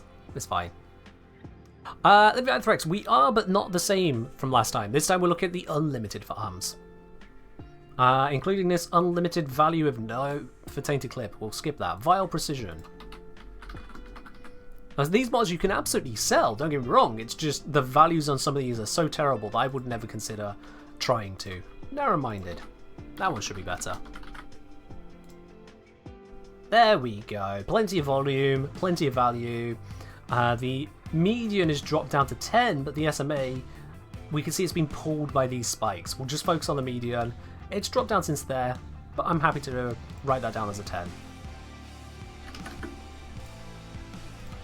That's how we can do with Narrow-minded. Fleeting Expertise. I feel sorry for everyone getting repeatedly flashbanged, but hey, the wiki didn't have the information the way I wanted it laid out, so tough, deal with it. Fleeting Expertise, that's training at about 10 plat as well. Blind Rage.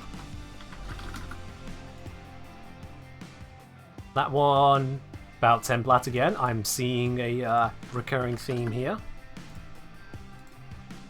Overextended. This one is coming in at a lovely... Oh, that's swinging around. That one's swinging around. It came down from 14, dropped to 10 for a while. Now, I mean, it's trended up, but is that going to stay up? Stick with the most recent value. I'm gonna put it at the 11, lower side of the recent value. Just why not?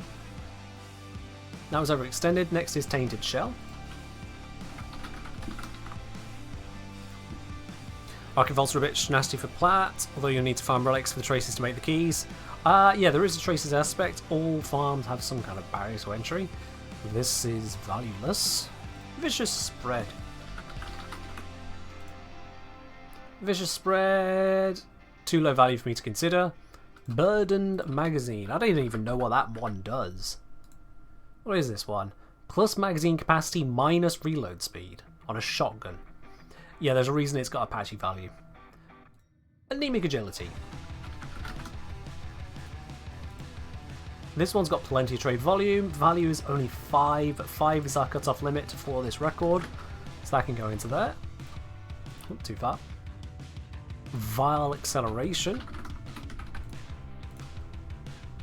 Plenty of trade volume. Value 8. I'll put that 8.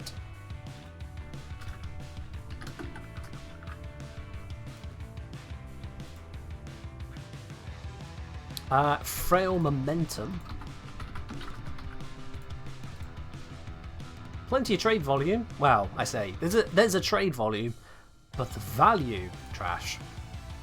Critical Deceleration, that should be a good one. Critical Deceleration, that looks like it's holding at about 8 platinum. I'll happily put 8 on that one. Creeping Bullseye. This one might be a bit lower. I am correct. It's holding at 5 platinum. Transient Fortitude.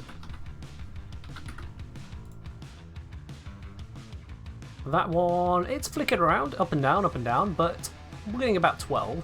I'll happily put that down there. And there's a huge amount of volume on that mod. 100 a day record there. You will not be holding on to that for long. And then Depleted Reload. Depleted Reload, that value is no. I'll just skip that one. Cool. 23 mods. Of the valued ones, this is the value they come to. So we divide this by the 23 mods. Average per run, I'm just going to copy that into my calculator. Exactly 4, apparently. Exactly 4? That's not a rounding error? No, that's exactly 4. Okay, wow, that was convenient. There we go.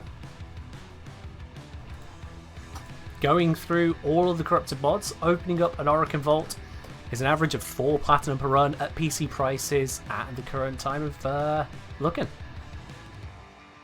That's how it goes.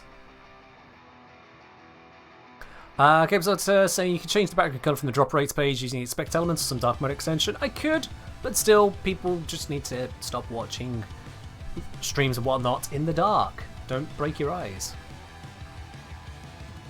But hey, it's fine. How about you saying, don't know if you answered it already, but to get the free Tentacon loot, Gara Prime, is there a free place to watch on the day, or do you have to buy a digital pack? I believe you can watch just for free on Twitch for that one, yeah. Is this document going to be publicly available? No. So all these notes I'm putting together here are just going to be part of the notes I'll be compiling. I will be covering platforms to some extent over on the YouTube channel, and the more involved final documents informing all of that lot will be over on my Patreon.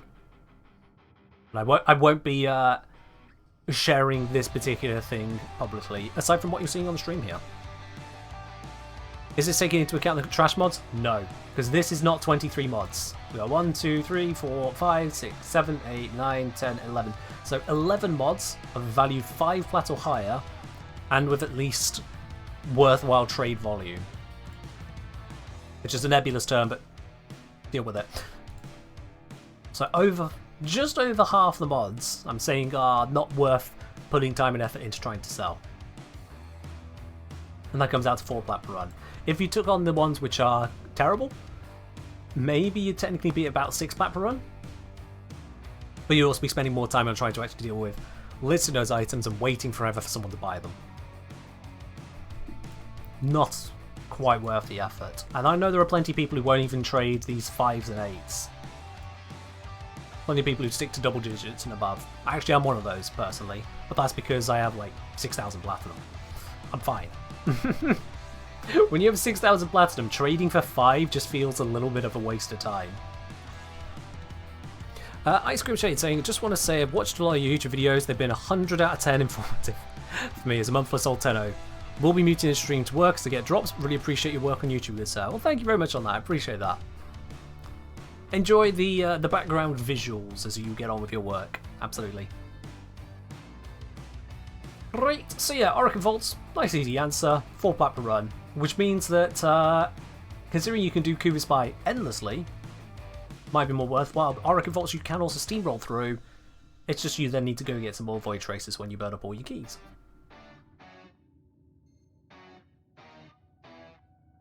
You can always sell corrupt mods in bottles? Yes, kind of. One thing to do there, Daitai, and this is a good trick to do. If someone comes to you buying a mod, always ask if there's any others they would need. So this is where listing loads of things on Warframe Market simultaneously, if you can do so, they can go, oh, if you got others, and just have a quick look through your profile. Or if it's something that might be as part of a category or group of things, say they're buying one corrupted mod, you just let them know, hey, I've got the other corrupted mods, is there any others you need? Make value out of your trades by doing what people hate hearing in shops, upselling. Get those secondary sales in. Mention to people that you have these other things there. That is a core part of salesmanship normally, is just consumer awareness. Letting your buyer know, hey, I've got other mods you might want to have. It's a basic principle. And I've lost count the number of times I've done that. Someone will come to me like, hey, can I get this random aura mod? Yeah, sure. Are there any other auras you're looking for? I've got them listed on my profile. Oh, just a moment. And they click through. Do you have... Oh, yeah, I can have this one and this one. And do you have this other mod? You go, yep, that one. Yep, that one. The other one. No, I'm not listed it. It's a rare mod. Don't have that one, sorry. I just got 3 auras rather than 1 soul. Saves on the trades. Makes more plat. You can even be real nice to them, sweeten the deal, take a plat or 2 off here or there. And they go, oh, you're so nice. It's a little bit of community aspect. It does a lot. So yeah, seriously, when people trade with you, just quickly check with them. Is there anything else you would like for my profile? Or if you can focus on a specific type of item, hey, do you need any of these other parts for the same kind of thing? Boom, extra sales. Smart play right there. How's Platform coming along? We are looking at loads of good numbers. Right, Isolation Vault, I'm going to skip over because they're kind of more complicated. Kinda. So I'm going to skip over those for now. And instead look straight at the Ire Farm on bounties. Because, well, I've already done the math. Ire farming through bounties, I've got it noted down as bounties because bounties is a good way to go about it. Belcross says it's happened before, trade one thing, the same person comes back a bit later for another. Exactly, yeah. I've had that many times. I'll also have that sometimes, even if I've asked the person, is there anything else you're looking for? No, it's good. Or they don't say anything. It's like, right, you clearly don't speak English. That's fine. Let's just do the trade. What do we decide vault runtimes are? That depends on your ability to run the vault. That's why I'm measuring this in plat per run, not plat per hour, because it comes down to how good you are at it. Some people are bullet jumping around with Excalibur and slashing their way through. Others have a pixel perfect Nova play and they just kind of somehow arrive wherever they need to be. All comes down to how good you are at it. Right, let me grab my spreadsheet for Ire farming. I think I said it was 10 Ire per hour, but I want to be certain on that. Ire farming 2023. Let's see here. So Ire per hour from other locations. Yeah, you can get up to 4 per hour from Hepit. No one cares about that. Bounties. Ire per hour up to 10 per hour from tier 5 on Plains of Eidolon, Orb Valis, and Cambion Drift. I was correct, yeah. And that is how many runs per hour, Ken? Did you note that down? 6 runs per hour on each of them. Cool, so I'm marking it as 10 minutes per run. Hey! The power of using information I gathered previously. So I'm putting it down as 6 runs per hour, getting 10 Ire per hour. 6 runs per hour for 10 Ire per hour. Effectively, I'm saying here this is 1.67 Ire per run. Pretty simply. 1.67 Ire per run. Just kind of dividing the units there.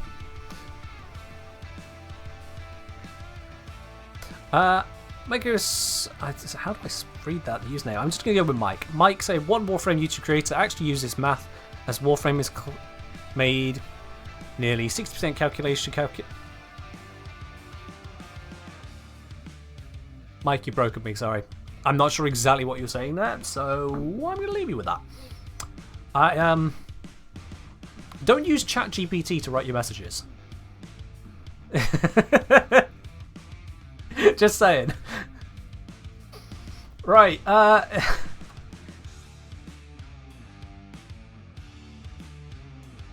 is just a guess, sorry, meant calculation. I don't know what you meant at all. I'm not grabbing onto the 60% here. I'm grabbing onto the entire... Never mind, I ain't gonna roast you any further. I'm just gonna focus on the bounties. But it seems like you're happy to be here. That's good. I'm using math. Yes, I'm using math. Absolutely. Hi, Ray. On a likely 2-hour call? Oh, gods. Well, you have fun with that, Ray. You have fun with that. Right. So we got the IR farm. Take it as an estimate of 6 runs per hour, 10 IR per hour, based on previous information I've recorded elsewhere. I am aware, as People Liquid are pointing out, you can... What username is that? That you can optimize the bounties by getting the perfect set of bounties, but... pain. Pain. I'm gonna... Excuse me. I've been talking a lot. I have been talking a lot today. Right. Let's now bring up the... not view. If we go to bounty... When you farm a bounty, you're not just going to get Aya. And that's where things get really interesting and really complicated. B137, cheers. Limbo mathed too hard and died, so don't math too hard. Nah, Limbo mathed incorrectly and died. So I just need to make sure I get it right. I've never got anything wrong, right? Right? Right. Anyway. Tier 5 bounties. Well, this is a very easy start. Stage 1 bounty. Untradeable, untradeable. Got it! Stage 2. We've only got recorded. Untradeable, untradeable, untradeable. Separate thing, but 300 is nothing. Stage 4. Nope, nope, nope, nope. Furax Wraith left gauntlet, or right gauntlet, or blueprint. Carving Mantis, Swooping Falcon, Twirling Spire. Did I miss any over here? Oh, yep, cool. And then Eidolon Lens blueprints, which I don't think you can trade the blueprint. You can trade the lens. Nope, no.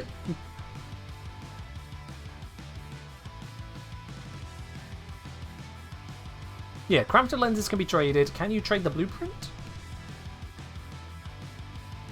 I don't know if it says the blueprint can be tradable or not. I think it isn't tradable, but it's a thing.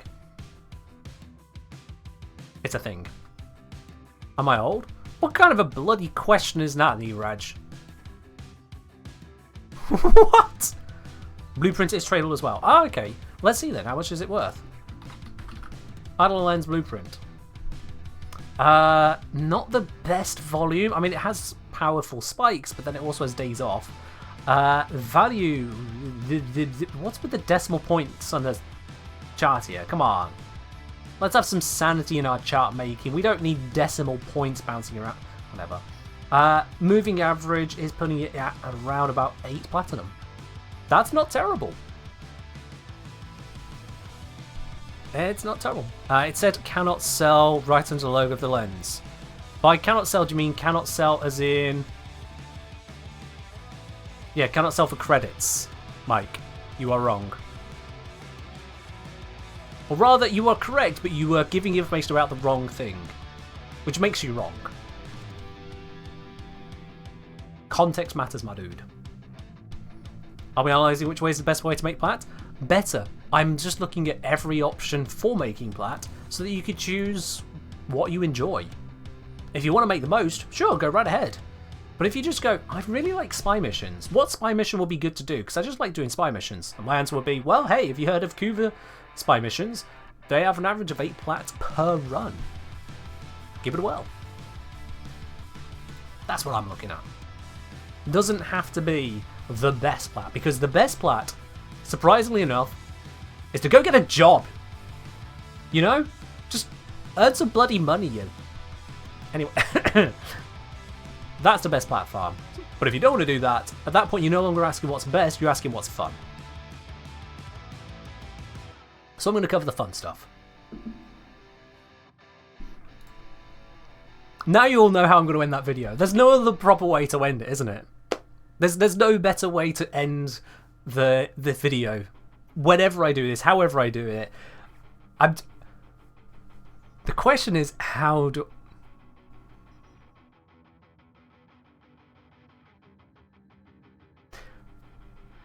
I think I have an idea. I think I have an idea how I'm going to do that one. Alright, cool. Moving on. Warframe players get a job challenge very hard. Oh, it's fine. It's fine. I mean, I suppose, unless you count content creation, which you should, I put in a lot of effort, thank you very much. Unless you count this, I've not had a job in like 3 years. It's fine. It's fine. I do work here. Next video about job hunting? Totes. Yes, that's what the next video is about. You've seen right through me there, Sir Heitzka. The next video is about job hunting. No. Do I do this full-time? I do. I don't stream full-time, but I am a content creator full-time. Outside of streaming, there's the stuff I put up over onto Patreon, there is the support of the Discord, there is of course the YouTube videos, which most of you know about me for. Which job pays the most plat? At that point, it's investment. So do we call venture capitalism jobs or parasite? No, politics. No politics now. Let's not. Let's not go down that road. Who thinks that trading argon crystals is a good idea? Nope. Nope, nope, nope, nope, nope. I don't agree. What is a lens actually profitable to obtain and just sell for plat? Yeah, Eidolon lens blueprints. You could just sell the blueprint. You could just sell the blueprint to people. Like right now, if you wanted to buy an Eidolon lens blueprint from someone, it would cost 10 platinum. Because that's the cheapest that's online. So yeah, there's money to be made there. If you've got these blueprints lying around, if you've just been collecting them from doing a bajillion bounties, you got money waiting for you. Ain't that great to know about? Use them all yourself, never sold them, keep them yourself. Well, good news, the lenses also sell. So if I do like Xeneric Eidolon lens, yep, that's got value. In fact, that's got even more value because you need to get hold of the greater lens first, build it, and then sell on that. I just pop back into the wiki for that one. Eidolon lens. So it requires you to have a greater focus lens and fibrephilae Eidolon. And a greater lens, well, that you can either get from building up regular lenses, and it has a not cheap manufacturing requirement, or I believe that you can get, yeah, you can get these from Zariman bounties as well. So if you do Zariman bounties and you do open world bounties on the plains of Eidolon, you might discover you just have the materials to put together a 30 plat item and just sell that to someone. So there you go. Can you sell lure lens too? Lure lens blueprint, bam. You can do that as well.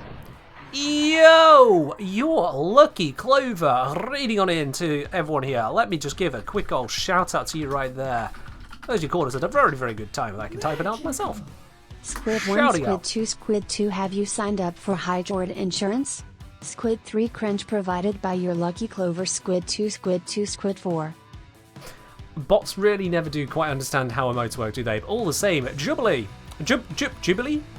Jubilee, is that it? I'm going with Jubilee. It sounds right to me, so I'm going to go words. Go with Jubilee. There we are. I got to the end of the sentence. Thank you very much for the 100 bits, and welcome in everybody. Hope you're doing well. Have I signed up for Hydroid Insurance? Pfft. Why would I sign up for Hydroid Insurance? Why would I want to protect that thing? Don't you know my Hydroid can't get water damaged? He is made of water. I'm fine, thank you. I actually used to work in insurance, so I understand what I do and don't need insurance for. I know. Yeah, so I'm a bit easier on that one. I had the freedom to do so. I hope you had a good stream there. Lucky Clover. Thank you very much for running over. Welcome in everyone who's just come on over here. I see we got Crystal Rosie, we've got Jubilee, Werewolf, we have got Aflov, we have got here Hatari. Hatari, that's where you were at. I'm welcome in. Hello there, sir. Hope you're all doing well. Can water get wet? No. Nope, nope, nope, nope, nope. Have I insured my Lavos? Against what? Lavos don't die. Except when I mess up, but that's fine. Only some insurers actually cover accidental damage to that level. Well, it's fine. He always gets up again. He's never dead forever. He's never dead forever. By the way, Zom, for the shoutouts, you want to use this slash command rather than the bot command, because the slash command does a big old thing at the top of the chat window. Just FYI. Anyway, it's insurance against water damage caused by Hydroid. Oh, now that's a valid one. But if we started insuring against Warframes causing damage, I feel bad for that insurance company. They're going to be paying out a lot. There's 2 shoutouts. It's just bot command versus Twitch command, basically, yeah. I'm saying Pablo's tweeted he's stealthily releasing the fact that he's working on rework. You'd be wise to invest in insurance. Oh, you don't invest in insurance at that point. You invest in Hydroid Prime blueprints and sell them. Yeah. What's this price chart? Oh, this is just Lure Lens. Someone's curious if you can sell Lure Lens blueprints, and you absolutely can. You can get platinum from selling Lure Lens blueprints. Not loads, but you can.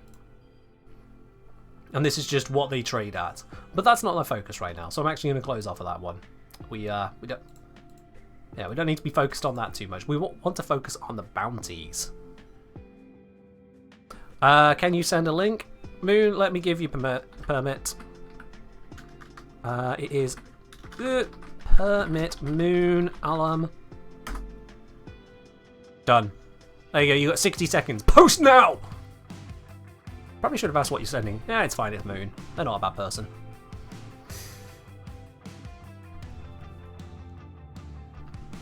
Alright then, so, going through this, stage 1, 2 and 3, no value. Stage 4, actually no, stage 2 and 3 has got Aya, so it has got value.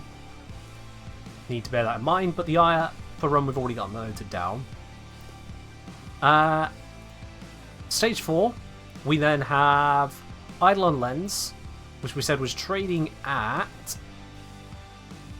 Where is it? Here we go. It's trading at moving average of about 8 platinum. So we got Aya for whatever value. Eidolon Lens. So that was coming in at 8 platinum. And it has a drop rate of consistently 4.73 plus 7.14. That is 11.87%.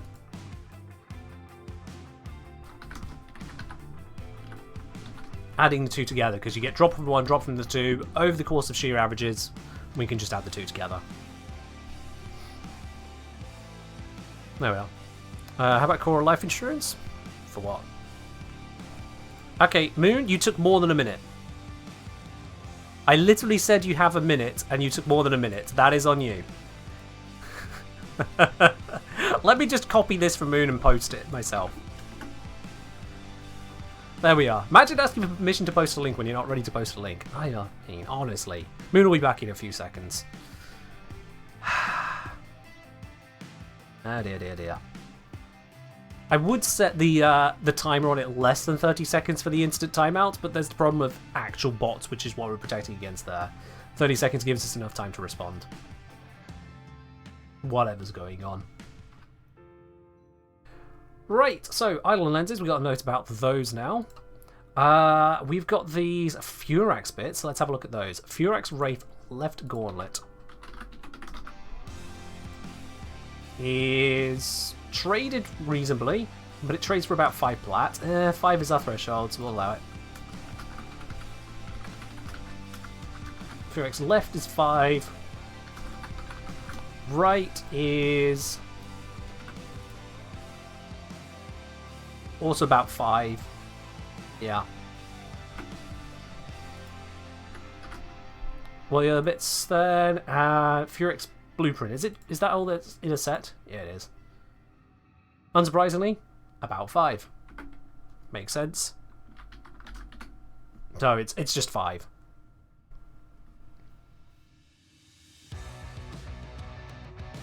So I'm sorry, I asked if I was allowed instead of asking to be allowed. Wasn't ready. Oh, I see, I see. Right then, yeah. I mean, yeah. I got it out of your deleted message and popped it for you. It's fine. We got there in the end. What's got for Prime? Got for Prime, wasn't that just a gun they announced that's not actually got a basic version anywhere? Which is kind of weird. Tai Tai, cheers. Cheers, cheers, cheers. Not the first Prime to not have a basic version, but yeah. Right, so that covers these bits. Then we got the mods. Carving Mantis, probably terrible. Let's have a look. Carving Mantis. Okay, not as bad as I thought. Not as bad as I thought. It's a little bit patchy on the trading. But it does average... it's dipping below the 5 as well. I'm going to skip Carving Mantis. It's patchy and dropping, so Swooping Falcon.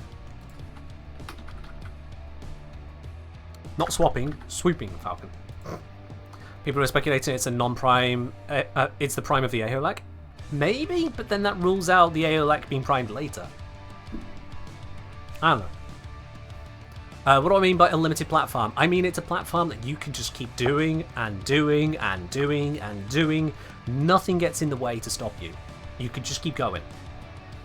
As opposed to limited ones, like for example the sortie. You can only do the sortie once per day, then it's done. Can't continue right now, come back later. That's what it is. You've heard according to some YouTubers, yeah, a few people are saying, hey, maybe it's pre-void version of the Aeolak. And maybe it is, maybe it isn't.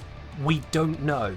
All the speculation is on it looks similar and it was shown alongside artwork of the Aeolak at a similar time. Yada yada. We'll have to see what it actually is. You feel God for Prime will be kind of mediocre? Hey, I mean, Vastalok was a Tenocon weapon when that came around, and that's actually, well, meta for what it does. Don't worry about it. Right then, let's see here. Now, this is Swooping Falcon. It's a bit patchy on the volume, but average is holding at around about 8 platinum. So I'm going to mark that one down.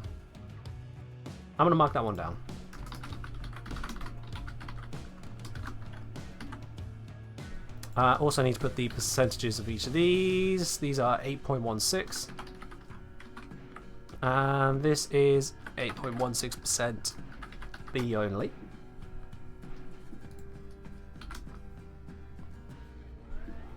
There we go. I suppose I'm missing half the info, I suppose. Are we talking about mods? We're talking about farms. Things that you can farm to then sell. Spy missions, I've covered. Oricon Vaults, I've covered, without looking at the bounties, which is where you farm ire. That's the main part of it, but then also you get other things along the way. Trying to piece it all together, whilst also answering 27,000 questions. There's a reason I do this usually off stream. There's a reason I usually do. If you hit Zephyr's Tornado with Vastalok, does it strip all enemies in it? No idea, I've never tried. Praying Spire. Oops, I can't spell. There it is. And the average on that, it's holding. It's holding. I'm going to evaluate that at 6 platinum. It's holding at that value.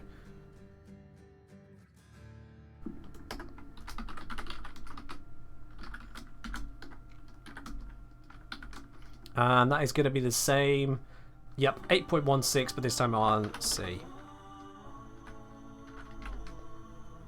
Just to get an idea. What about rare Necromech mods? Funnily enough, those don't drop from the Plains of Eidolon.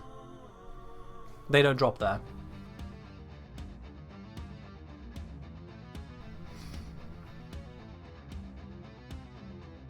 Listing stuff we could break the economy with. No, really that smuggler, but sure, if you want to look at it that way.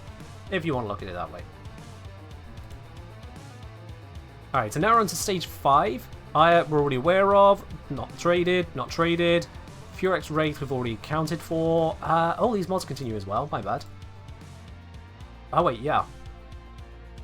Yeah, the 5.41 and then 8.16. My bad. 5...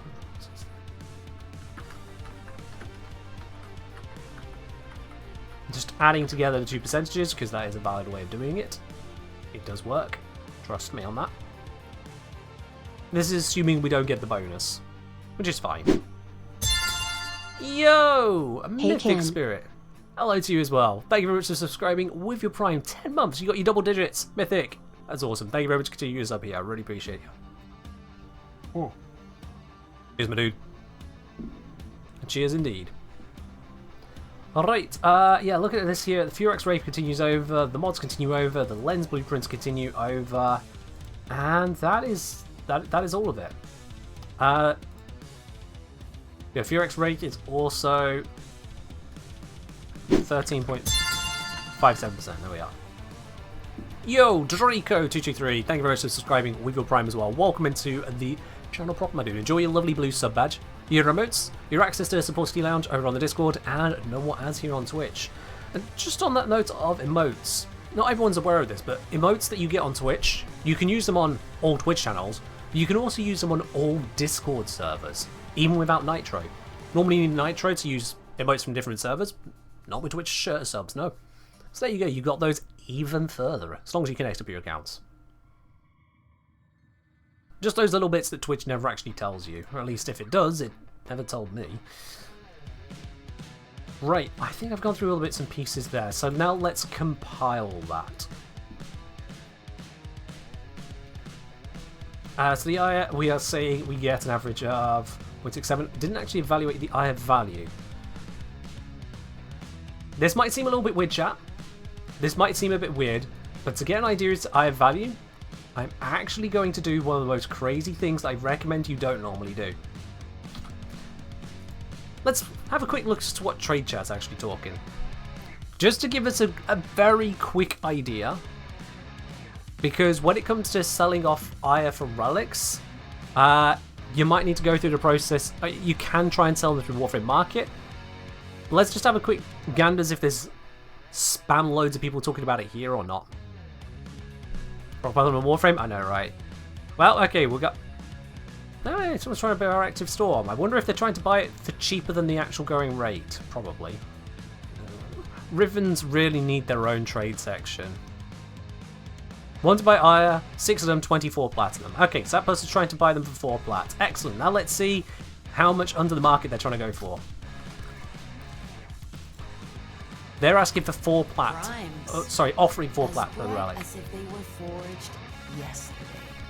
So now let's have a look at Lith K5. Oops, I need to go over to here.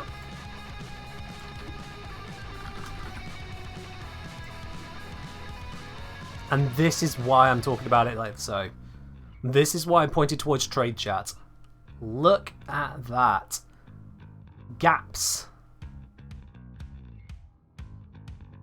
Gaps. Not a lot of online traders for it either. And they are offering it at that 4 plat. That's a surprise. Lith M7.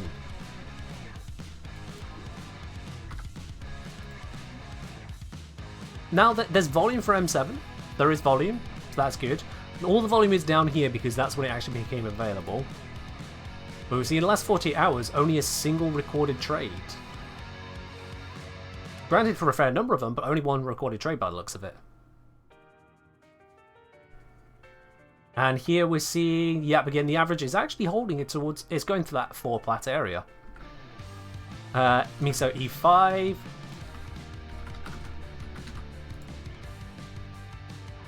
Again, it's holding for around 4. That, chat, I'm surprised.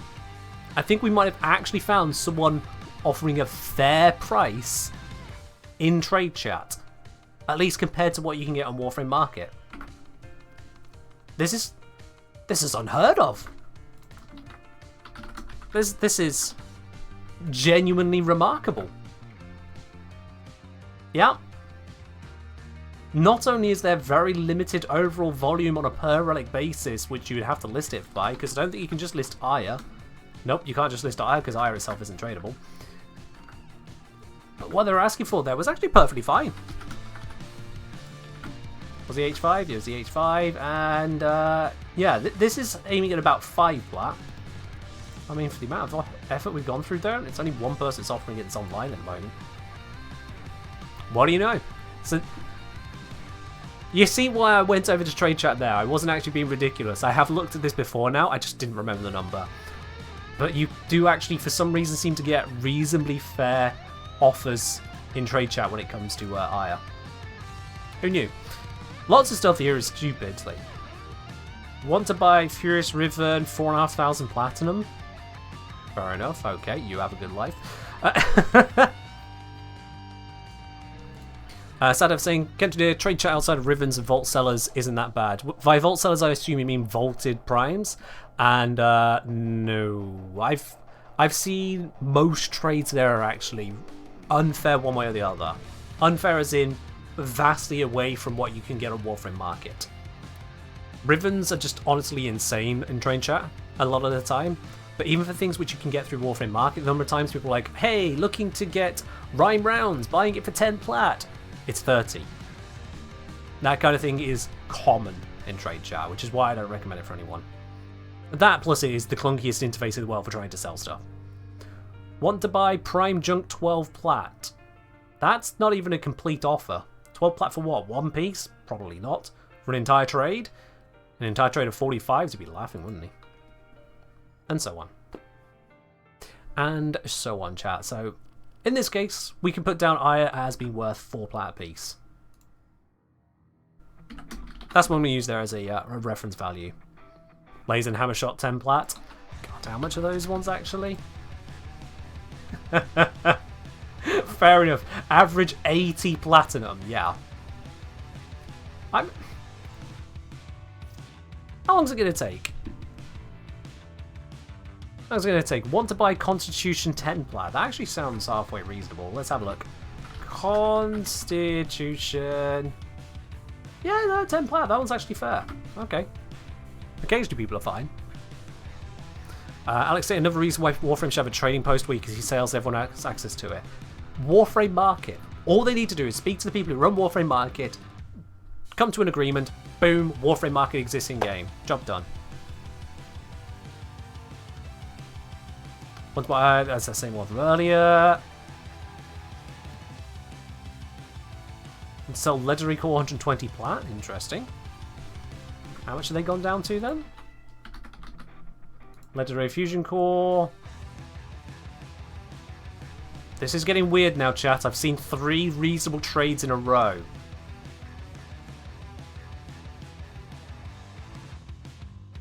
I've seen 3 reasonable Warframe trade chat trades in a row. Not counting Ribbons.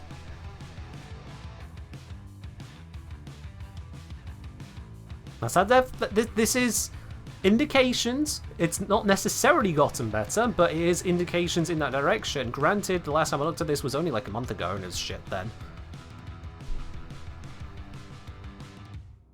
Are people using trade chat with the website? How do you mean with the website? They're separate things. Come on, where's the people not trading Rivens? Want to buy Neutron Star? Problem. How much for? Want to sell this? PM me offer. If someone says PM me offer, they're hoping that you will offer more than they think it's worth. Because if you offer less than they think it's worth, they're not going to sell it to you. If you offer what they think it's worth, okay, cool. Job done. If you offer more, haha, they just got extra money out of you, you idiot. I hate PM offer stuff. Make a bloody value. You have an idea in your head, Umarth. You know what you want to sell it for. Say that number. Or say higher if you want to haggle down to it. Own it, you lemon. I have a strong opinion. Want to sell Frostbite 35 Platinum.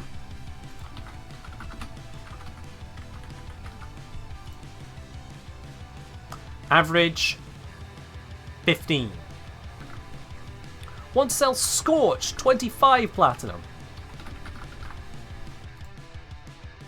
Average 10. You were saying, Sad Death? Hemorrhage 30 plat. I hate this mod because I can't spell it. Hemorrhage. Average currently 11. Peak 24. Very much not 30. Cleaving Whirlwind, Astral Twilight, and funny enough, these are spy mods. I don't know about Hemorrhage, but most of them are spy mods. We know about these. I'm not even going to look at those Rivens, but I'm getting the idea. He's selling them maxed for sure. Oh, maxed. Oh my god, maxed. They've upgraded Frostbite by 3 pips. Ah! 200 endo, however much it is. If you say, I've actually found that trade chat can be good for buying things below Warframe market price. Occasionally, yes. Occasionally. But that's because it's just an open bazaar of random offers being thrown into the wind. Hell, if you look at Warframe Market long enough, you'll find some cheap trades there. People do that too. Which server am I on?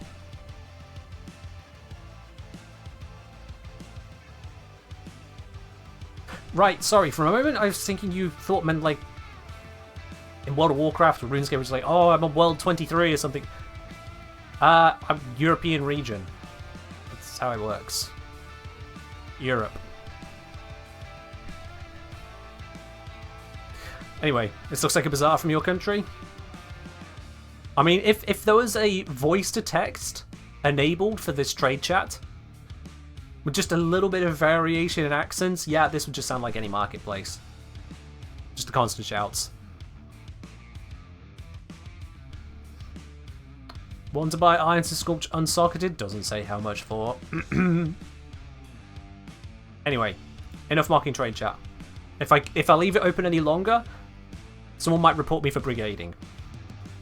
And calling out someone for scamming. Fleecing. Sorry, it's fleecing. It's not a scam if they're upfront about it. If you're one of those people, please get out of my channel. If you're one of those people that says it's not technically scamming because I'm just putting an offer there, they can do their research. Walk into the sea. Don't come back.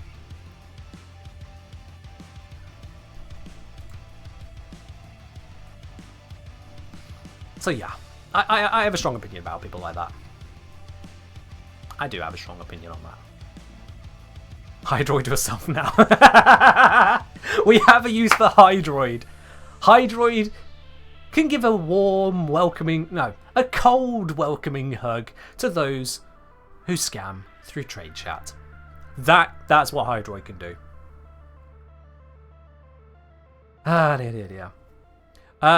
Shinobullins joined a Reddit cracking server and people were showing off how much they scam people. It's triggering. Yeah. Some people love the idea of getting one over another. The idea of us doesn't appeal to them. For them, winning is someone else losing. And that's just sad. Like, what a way to live life. Not fair pay for fair time. Getting one over. That's good for that.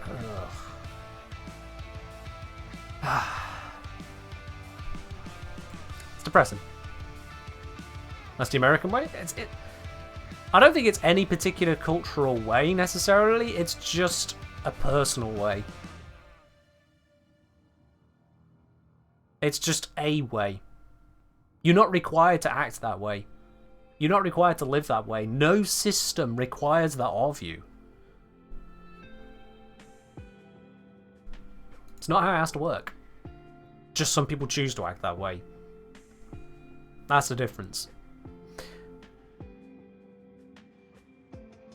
Soxafox, having heard all this, then says, I sell syndicate mods on the side for the average price, but I choose to maxtract them to whoever I sell them to because why not?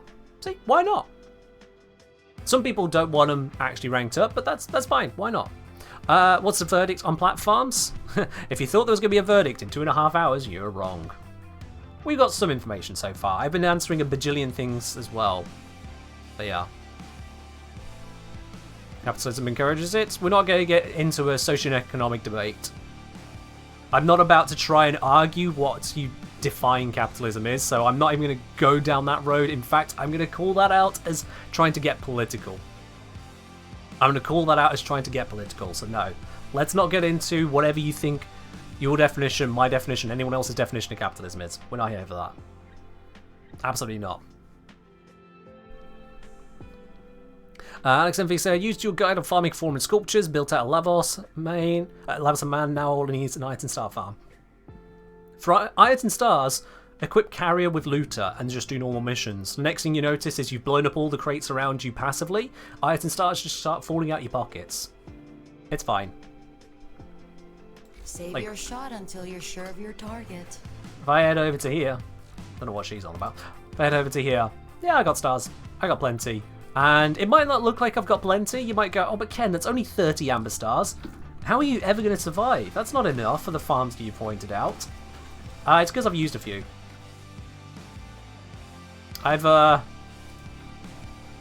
Yeah.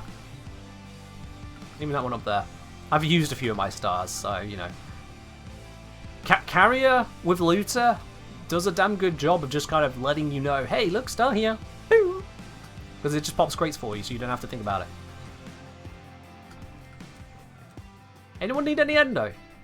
I ain't selling. And this used to be so much worse. Oh dear. Didn't know I restarted the endo room? Yeah, finally got around to it. Finally got around to building it up again after Quintus demolished the last one. If Vazu ever saw that room, she'd nuke it. She received the contents of that room when it used to be a much larger one. I had something like 260 odd sculptures that I handed to her in one go. It's kind of crazy. Do we have any clue what the purple orb is in the meditation spot? I just assumed it was a bug, to be honest. Because it's from a previous quest and it's come back, so I just imagine it was a bug. It's a thing. It's a thing. I'm looking Lotus isn't going to force you to clean up my room. It's my room. I get to use my room how I want. It's my room. What you going to do? Have a go at me? I got freaking void powers. Try me. Right, so. We got Aya down at 4 plat. We got Eidolon Lens here, 8 at 11.17. So let's put these through in terms of the rates per tier 5 bounty. So 4 plat, 1.67 per run. This gives us 4 times 1.67. This gives us 6.68. 8 times that rate gives us 0.95. This rated out gives us 0.68. This rated out 8 times 0.137. 1.09, and this one is 0.81. Which means max for T5 PoE bounty. That is going to be 6.68 plus the 0.95 average from that, plus the 0.68 from that, plus the 1.09 from Swoopy Falcon on rotation B of rewards. Comes out to 9.4 per run. Plat, not plat, plat. No discount on that. No 25% off the word plat. There we are, 9.4 plat per run, which when you consider that's taking you around about 10 minutes, that's looking at only around about 50 to 60 plat per hour. Just FYI. I'm going to be making a video on this after the stream. I intend to be working on a video covering, to some extent, platinum farming. Obviously, I can't go over everything in one video. That would be ridiculous. But I do intend to cover at least some of it. Hey, needs the game. Could you explain how 1 iron equals 4 or 5 platinum? Yeah. So, the way it works is you can go to here, and you go to Prime Resurgence, and you can trade your ire for a relic, however many of them the person wants. And people are buying them to open them up and try and get valuable parts out of them. So if you don't want to go through the hassle of actually opening them yourself and then selling what you get from them, you can sell it to people in like trade chat here. If I scroll up, where were they? There was one person suggesting it directly. They all get different people at different times. Where'd they go? You'll just have to take my word for it. They were here a moment ago. There's somewhere in there. There it is. Someone's selling the ire. Momonel is selling it. It's 6 platinum each, in fact. 6 for 36. So the price is slightly up to you, but we saw someone offering to buy it at 4 plat. And that's the basic idea. You don't trade the ire. You get in touch with someone who wants the ire relics, ask which ones they want, trade your ire for those, and hand it to them 6 at a time. Imagine making a 2-hour-long video essay about farming plat efficiently in Warframe. Honestly, Dietai, if I wanted to cover every plat farm in Warframe efficiently, like giving you the guides on how to do it efficiently, it would be more than 2 hours. It really would be more than 2 hours. So yeah. So this gives us an idea when it comes to Plains of Eidolon. Now, that's not the only place you can get higher, which is why this is such a complicated topic. Kraken's Yard, cheers. Because you could do the same with the bounties from Orb Valis. So if I scroll down a little bit here, I'm ignoring the Ghoul Purges because they're not usually around, and the eye drop rate is just that much worse. Although, I mean, these mods might be of value. We'll come back to those. We'll come back to those. So, like here, Familial Debt Bonds, Neurozoic Cells, not a concern. Stage 2 and 3, you got the eye drop. We're already aware of how much that's worth. Kuva, it's at 500 is worth next nothing. Same with the rest of the stuff here. Stage 4, Synth Reflex might be worth something. Mecha Pulse might be worth something. Tech Collateral might be worth something. So those are ones to consider. This topic will probably say weeks to finish. Yeah, which is why I'm not going to go overboard in trying to optimize the hell out of everything. Probably like a 6-hour stream? Psh, no. We did 3 hours on Sunday, didn't get through every limited platform. Unlimited ones, there's even more efficiencies to consider. Yeah, nah. Don't worry about it. It's not necessary for you to find out the drop rates on it. All the rewards there are not worth it. Don't worry about it, Idle. Unless you really are invested in it, I wouldn't. I just wouldn't do that. So I think the best thing you can do for platforming indirectly is just having two things going. Mention syndicates, smaller trades, more frequently in between having safe farm primes, holding on to for large amounts later. The best way to make plat is even more vague than what you're saying there. The best way to make platinum is to do something you enjoy that makes platinum. That's it. That's all there is to it. That covers absolutely everything. All of it. It covers Eidolon hunts. It covers Profit Taker. It covers opening relics. It covers doing spy missions. It covers anything you can get from selling ire to people, or from rolling ribbons, or from buying low, selling high. All of it. All of it. Because the simple fact is, if you don't enjoy it, you're going to burn yourself out on Warframe. If you don't enjoy it, you might as well go get yourself another side gig, actual job on the side or something, do that for a few hours, and you'll have all the platinum you'll need. If you want to farm platinum, the number one thing to do is find something you enjoy. And that's what I'm going to be focused on, because the number one platinum farm is a real world job. If you're not doing that for plat, you're doing it because you want to have fun. And the plat comes second.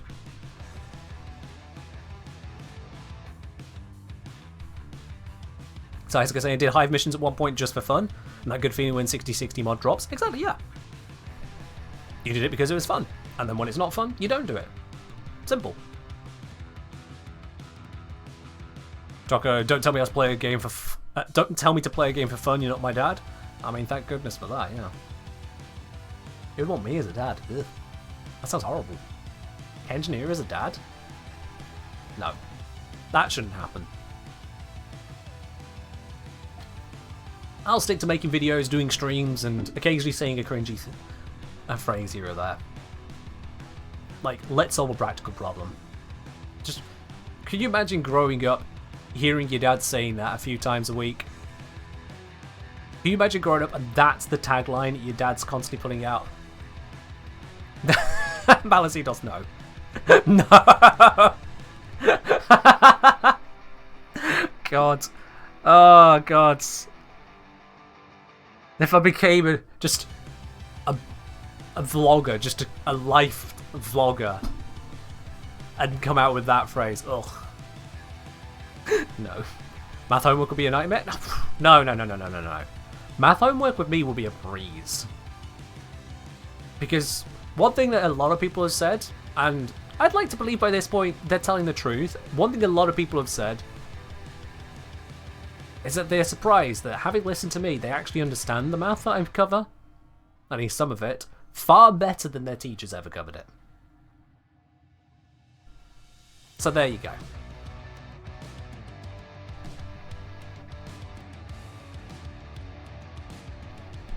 Engineering kids, let's have a practical... no. I'm fine. I'm fine being the cool uncle. Oh yeah, my uncle works. He works down the shops. What's your uncle do? Oh, my uncle. Oh well.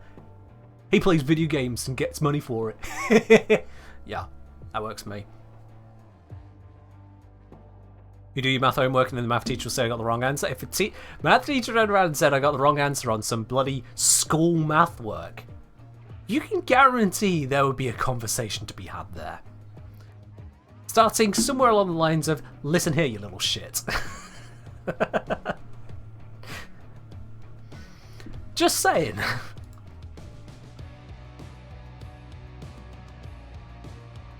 Math homework would be a breeze. How do I prove that there are no linear transformations T and S, T to S, S to T? It depends on what you... If you've got a kid growing up dealing with some of that mythic. Most kids ain't dealing with that. Most kids ain't dealing with that stuff. I put the war in Warframe? Don't we all? Anyway, I'm getting very distracted here. Chat, you are very distracting. These values. Synth reflex. Yes, close that. Synth reflex. Any value in the mod. Patchy as hell. Low value. Nope. Mecha pulse. Mecha pulse. Ah, that's got value. No, sorry, it's got volume. Value is borderline. I'm going to skip it. Tech collateral. Tech collateral. Patchy volume. Alright, yeah, so I'm just going to skip those mods. And then, same mods. Okay, cool. So it means that the tier 5 bounty on the Orvalis, the only thing we're looking at is the Ire, which means it is objectively worse for Platinum than doing the Eidolon bounty, because it'd just be 6.68 instead of the 9.4. Easy.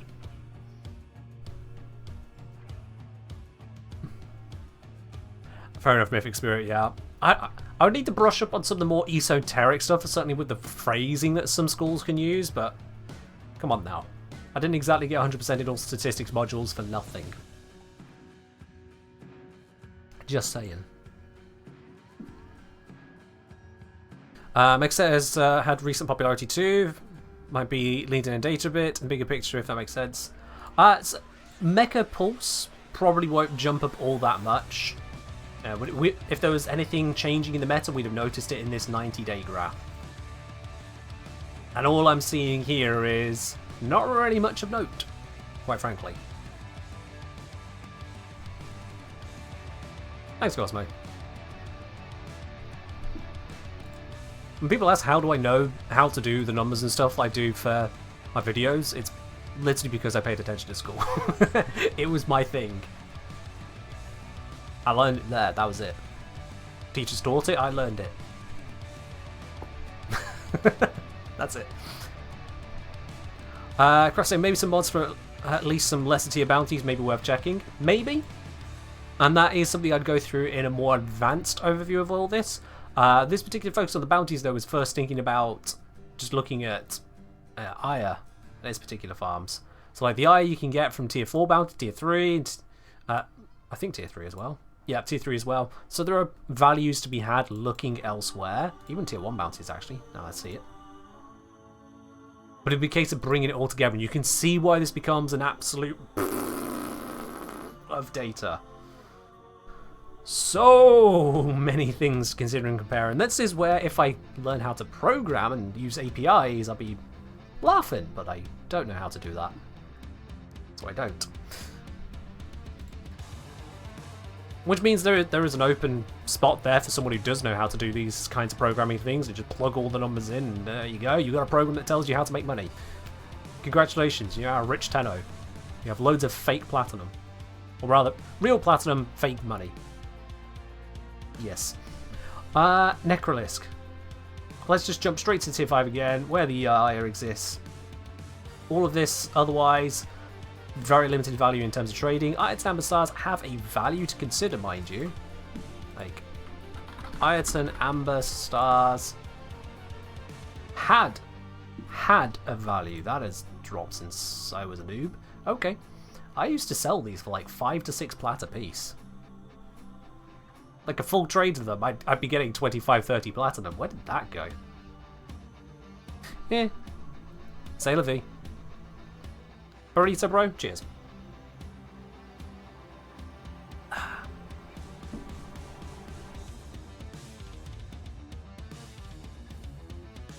How good can farming pennant blueprints be? Well, first you need to check the value of the pennant blueprint, which is 20 plat. You go, okay, it's worth trading. Plenty of volume. How do you get it? That was bright for a moment. You get it, acquisition, expected kills from one of these guys, 13 kills, which means 13 runs. So then you figure out, well, how quickly can you actually do the run? That is Saturn Proxima, Veil Proxima, or sometimes Earth Proxima, but sometimes ain't good enough. So Saturn Proxima will be your fast farm for that in case you just rest. You could do the Veil Proxima one, it'll just take you longer. On the Saturn Proxima one, go in and deal with the captain. How quickly can you do a run there? Say if you can do it in 5 minutes, well that means it's going to take you on average 65 minutes to get a single pennant blueprint, and 65 minutes for a 20 plat item. You're looking at less than 20 plat per hour from that. Obviously you then also need to... You see it scales and scales and scales and scales. Obviously you then need to consider as well the other bits and pieces you can get from Saturn Proxima and what value any of those may have. We can have a look at the Saturn Proxima. We can have a look at the drop tables that would be involved. So we can see here most of this lot. Untradeable, I believe these are. I think they are. These we're valuing at like a plat. Formal blueprint, doesn't matter. Extras, doesn't matter. Caches, mostly doesn't matter. Void Storm, it's a Void Storm, it's a separate thing, it will take even longer, but then there's the epitaph farming, and so on. Deets. Yeah. Sad Dev saying, Warframe needs a price site in addition to a broker site, does it? Why? You made a very clear and bold claim. Why? Why is Warframe Market not good enough for you in terms of seeing what prices are?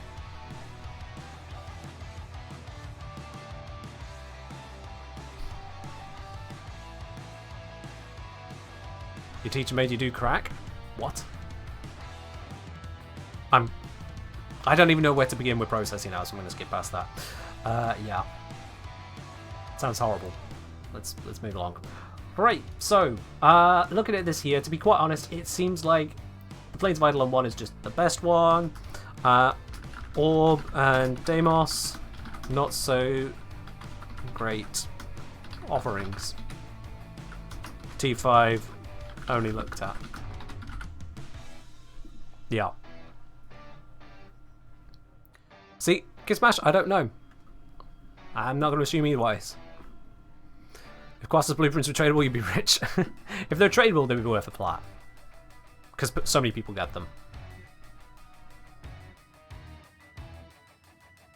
So I was saying, because you can't look at millions of prices, well that's the thing. One, you don't need millions of prices. Two, you can look them up using API stuff. I just don't know how to do that properly. Like, at one point somewhere, I came across a spreadsheet which was drawing prices directly from the Warframe Market API. It just took a while to bring them down. And to be honest, well, very simply, I didn't know much about what was going on there, or if I was using something that couldn't be distributed, so I let go of it. And now I don't know where that's gone. But yeah, you can... There is a way to get the prices. After all, where do you think places like Electroframe get the prices? They have an API through Warframe Market. I just don't know how to use it. I didn't learn that stuff. Yeah, API documentation, so they have information about it. I just know nothing about it. I just know nothing about it. Any technical issues signing into YouTube? Let's see here. I'm signed in. No, I don't see a problem. Mine's signed in right now. Okay, so next up, Mirror Defense Arcanes. I don't want to deal with these. So this I already have a video on, although the prices will have changed. This I've said about farming times, but I think so. I remember making a quick script to see what was the most efficient use of faction standing. Valid. Are you including rare drops from enemies on those farms? Good question, and by and large, no. Partly because those rare drops are likely not to really contribute too much in terms of these bounties. Because, well, they're rare. As much as they'll have a value, they are not going to pop up often enough from those to be of particular note. Because if they popped up often enough from people just doing bounties, the price would already be deflated. It's my assessment of it. It's an assumption, granted. I am making an absolute assumption there, but it is an assumption couched in my observation of reality in this game over the last few years. If it's rare enough to maintain its value after being a dropped item, then it's too rare to consider for farming. At least passively farming whilst doing something else, if that makes sense.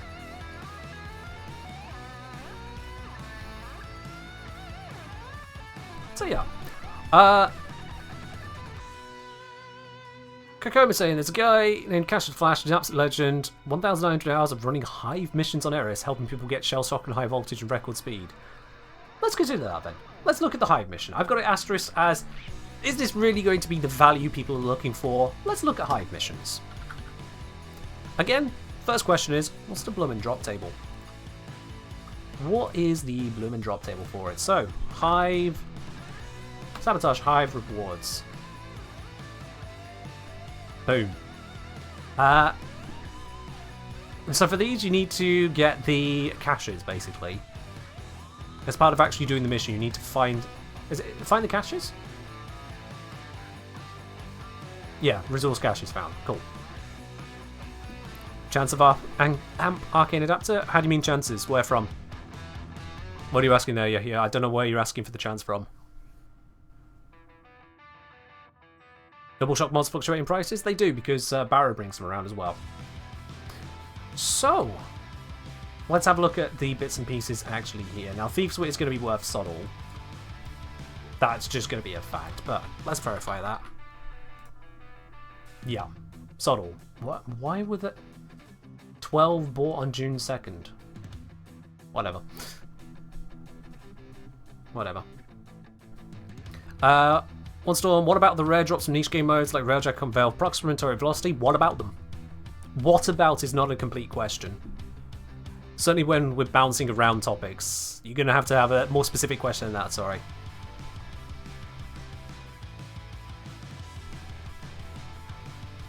And Parkade Adapters is the last Twitch drops this week, might be what they mean. Oh, okay, well that's watch for 3 hours. It's not a chance-based thing. Not a chance. Next up we got Untradeable, Untradeable, Untradeable, Untradeable. Contagious Spread. Probably no value, but let's verify that. Oh, I'm wrong. Nope, there is a volume. However, the value is too low for me to consider. Fever Strike. Possibly the same again. Nope, that one is actually bad volume. Infected Clip. Bad volume. And Pathogen Rounds. Good volume. Value, it's holding at about 5 plat. I will... Between these two, there's a little bit of plat wiggle room. It comes out to 9 plat multiplied by 5.64%. There's half a plat on rotation B, on average. Half a plat. When do you think stream ends? Leaving for 2-3 hours, I'm not sure if I'll be able to come back here. I will be ending stream in about 5 to 10 minutes, actually, because we're coming towards the end of the slot that I have agreed for streaming on, really. When I say agreed, I mean, because I share a house with others, I don't like to disrupt their evenings too much, so that's why my streams stop when they do. Partly that. So yeah. Crypto say, Kent, do you have a stupid smart idea for making plat? What if you buy a whole page of items so you're the only one selling this stuff? That is stupid. That is absolutely stupid. Yeah. Think about it, CryptoLab. Think about what you're suggesting there. You're suggesting, say, like, buying out all of these orders up to the point where say if you wanted to sell yours at 15 plat, you buy all of these below 15. Okay, and now how do you get hold of the ones which are currently offline? You're going to have to keep watching for them and snipe them as they come online, faster than other people buy the stuff, all the while causing a pressure for people to notice, oh, and start selling it themselves. Yet at the same time, the volume of actual buyers isn't there to make up how much you're spending. That's how real estate works. Real estate is very different to Warframe mods. I can't believe I've had to just say that sentence. Real estate is very different to Warframe mods.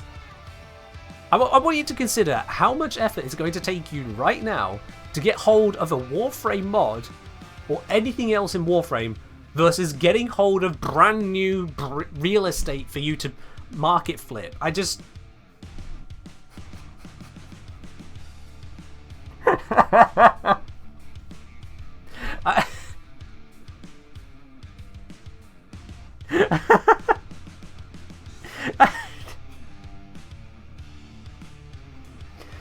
Oh my bloody god. Yeah, I don't think anyone said those words in that order before either, Raptor. That's probably a brand new sentence right there. Oh, wow.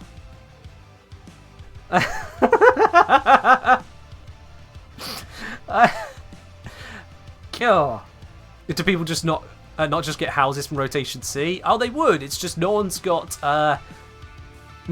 mostly got the time to do 20 rounds or something because they got to go back to work.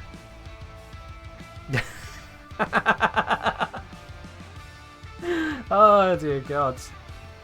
Wow. Yeah, that was something I wasn't ready for. Tubix asking, is there a drop table for the event mission that you can farm? And if so, can someone give me a link? There is a list of rewards in terms of a drop table, but there's not a list of them with their drop rates. It's new. Hosting 20-minute mortgage farm. I mean, isn't that basically just getting a job? Just saying. Just another 20 minutes, just another 20 minutes, just another 20 minutes. Keep holding out. It's an endurance run.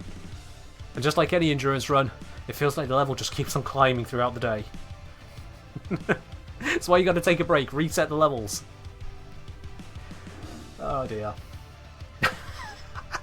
I don't know why I find this so funny. It's so stupid. Oh dear. Anyway, yes, hive sabotage. Enemy sense is going to be worth sod all, but let's verify that.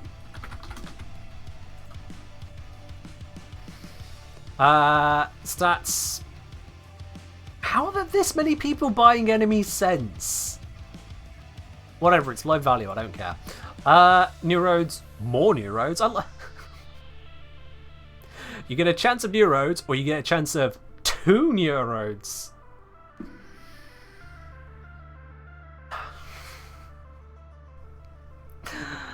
Oh dear.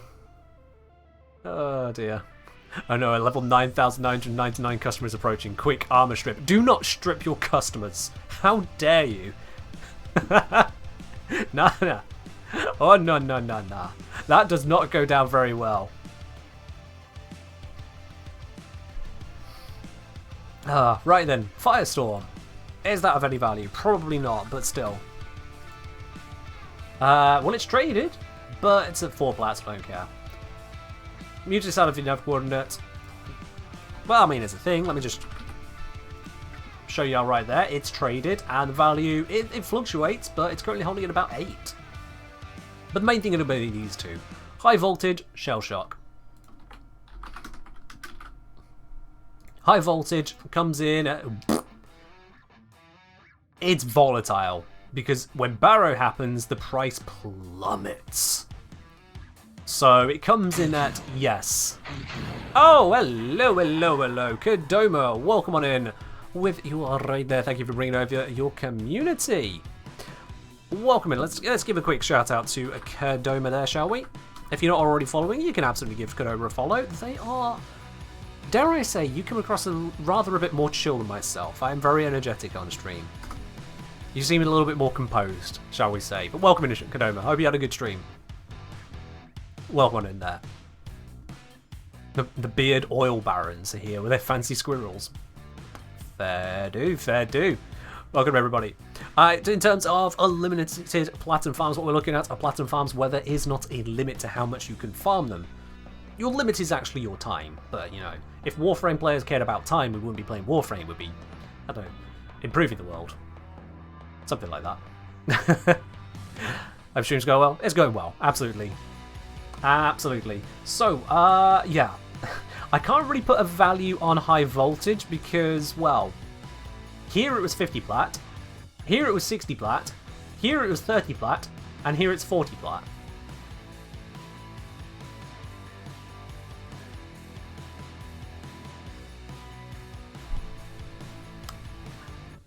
Yeah. Yeah, that's kind of hard to put a number to that one. You just kind of go with that, and Shell Shock is almost certainly going to be the same. I guess the Barrow trade happened somewhere over here. Let me see. Probably about here. Let me see. That would be June, May, April. I'm putting that about March. Did that last come around in March? March 24th. Oh, I reasonably assessed what I was looking at there. Nailed it. Absolutely nailed it. I don't know why I'm excited about that. I just read a graph. Anyway. Yes, I mapped it. Like say, I'd call it 40 plat since it probably scales up after a Barrow event to 60. So plan for a bit more for the bottom out. Sometimes it's more. That's the thing, yeah, because it varies up and down. It's more going to depend on when you're happy to sell and how long you're happy to wait. Because your individual sales are not going to change this slope. You're one person. So if you farmed it right here, right on June 11th, and wanted to sell it then, you'd get 30 plat. If your minimum selling point was 40, you would have to wait until here, then the median hit is 40. So that's when you're most likely to start seeing the trade for 40 happen. So you'd have been waiting a few weeks for that. However, after that point, you can continue selling it for 40. Or you can continue selling it for market price. So by here it's now 45. Go back in time, if you're here and you're happy to sell it for 40, you can get 50, all the way up to 60, until it suddenly drops down. So it depends on how much you value your time, how long you want to sit on the mod and gamble versus when Barrow comes back. Because anyone seeing it here, if they weren't aware that Barrow brings the item, they might have looked at the graph and just seen it constantly rising and be like, oh, I can get 60 plat for this now, but look, it's been going up and up and up for 90 days. What if I hold on a bit longer? Maybe I can get 70. Oh, that'd be great. And they just extrapolate out like, okay, well, it was like 50 here and it's 60 there, and that's been about a month. So if I give it about another month, it'll hit 70. Yeah, that'd be great. And then Barrow happens. So yeah. Any 60-60 element mod except the toxin ones are annoying to get. I mean, some people would say the toxin ones are annoying to get because they don't look into how they get it. It's a thing. It's a thing. So yeah, I can't really put a particular price on these two to give a fair evaluation to the mission. What I can do, however, because they're out of sync with each other, is just add the two values together of currently. So it's 55 and 45 for a total of 100, and just multiply that against the rate and just give it a an estimation. So it's 100 here plus the 8 from that. The rest I can ignore. That's 108. Oops, 108, not 80. 108 multiplied by the 4.51%. I'm giving this a very basic estimate of 4.88 plat per run. So about 5 plat per run.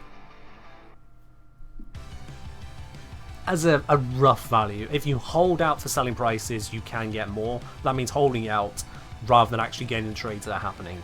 And the longer you hold out, the more likely you are to not get the trade you're looking for. Which is just how it goes.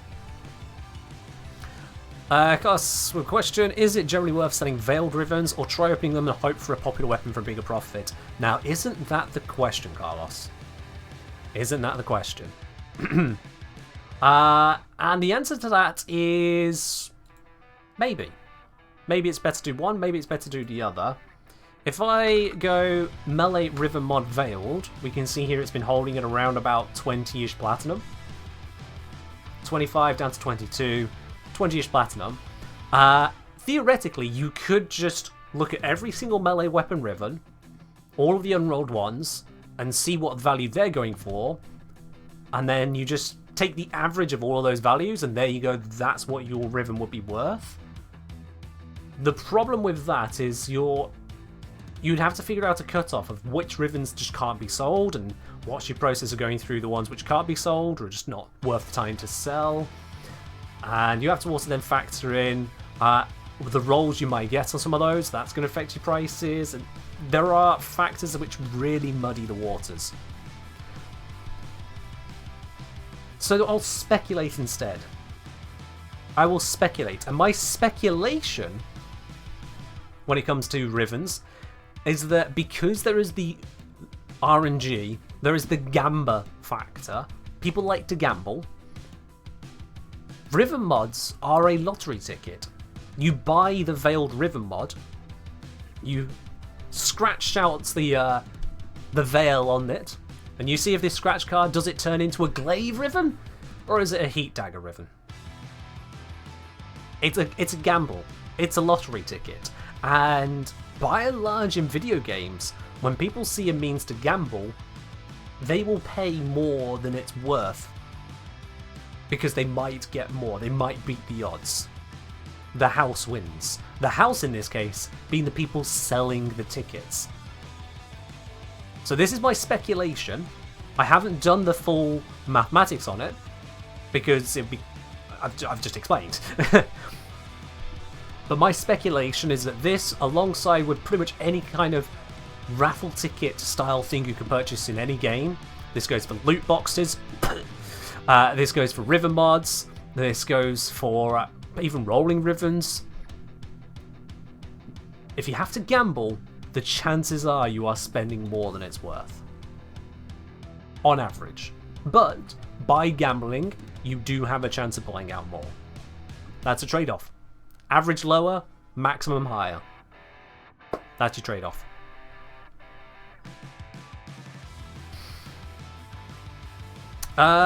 On a similar note, is that Seka? Yeah, Seka asking, is Leto Vandal Barrel worth farming? That's an interesting one, actually. That is an interesting one. We finished up with the Hive mission, so let me break off. Leto Vandal's set. You might look at Leto Vandal's set and like, what are these prices for a single weapon? 290 platinum. And rising. What is it? Peaked and... No, it's plateaued out. Well... The blueprint's worth 44. The receiver is worth 2, at least on current online prices. It's all in the barrel, and that's why Sekiro asked about the barrel. So why is this one so absurdly expensive? Well, very simple. If we head over to the wiki real quickly here for the Leto Vandal, thank you for the quick link by the way, Warframe Market, very convenient. Acquisition. Elite Sanctuary Onslaught Rotation C at a 2% drop rate. 2.01, basically 2%. Oh, that is bad. That is bad. So, Elite Sanctuary Onslaught, every round is 2.5 minutes plus transition time. Transition time is some amount of seconds. When you account for loading screens as well, let's say it's 3 minutes per round. If you're going out to a Rotation C, just to make it kind of roughly easy on the maths here. Rotation C, 8 rounds. 8 rounds at 3 minutes, 24 minutes. It should be closer to 20 minutes, but that's why you've got those interim bits and loading. It's 24 minutes. Second say 23 minutes. Okay. 23 minutes, 24 minutes, doesn't really matter. We got calculators. We don't need easy numbers, so fine. We'll take you 23 minutes, Seka, simply because you asked the question. So, at 23 minutes for a 2% chance, you can basically just multiply by 50.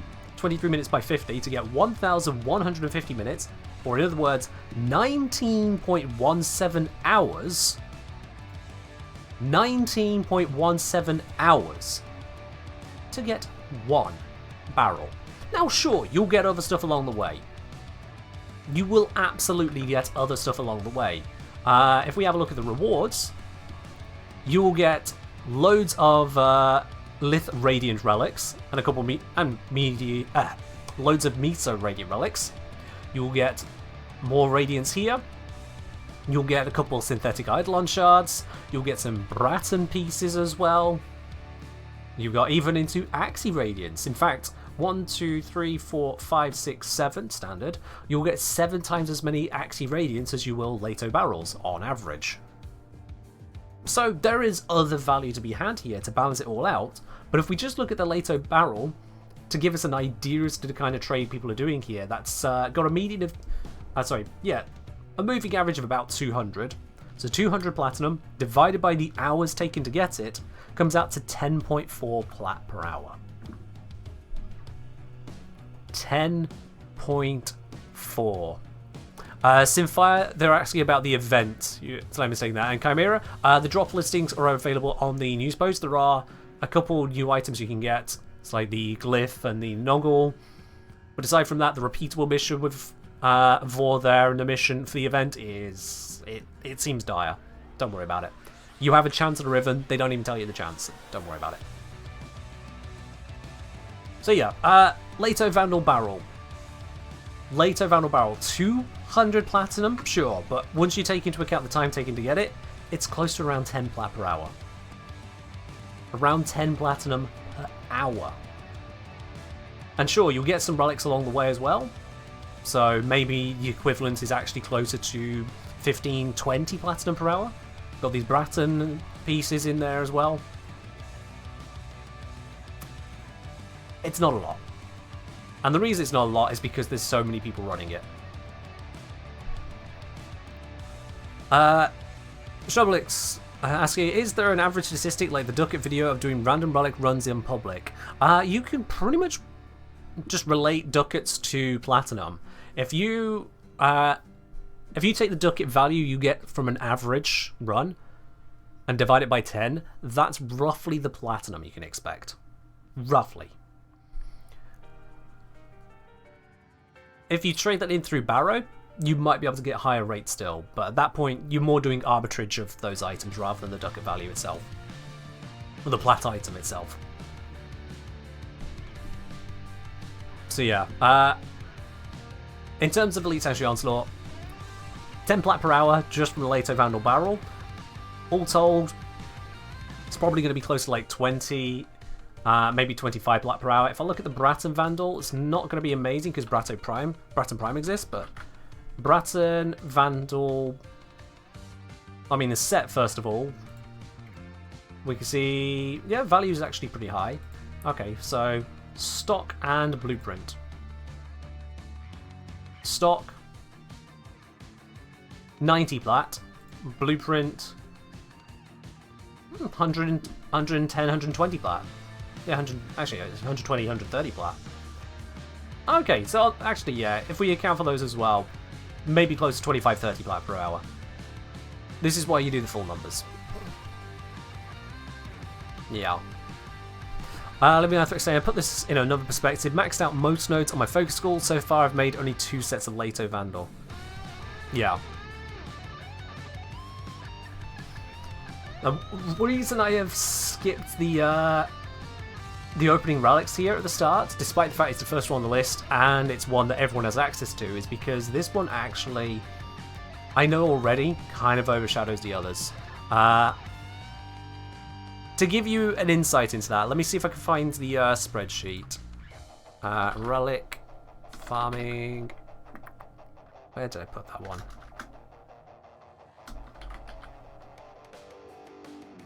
Oh, where? I think that was in the old folder before I switched over to the new storage. Relic to platinum value spreadsheet. Here we go.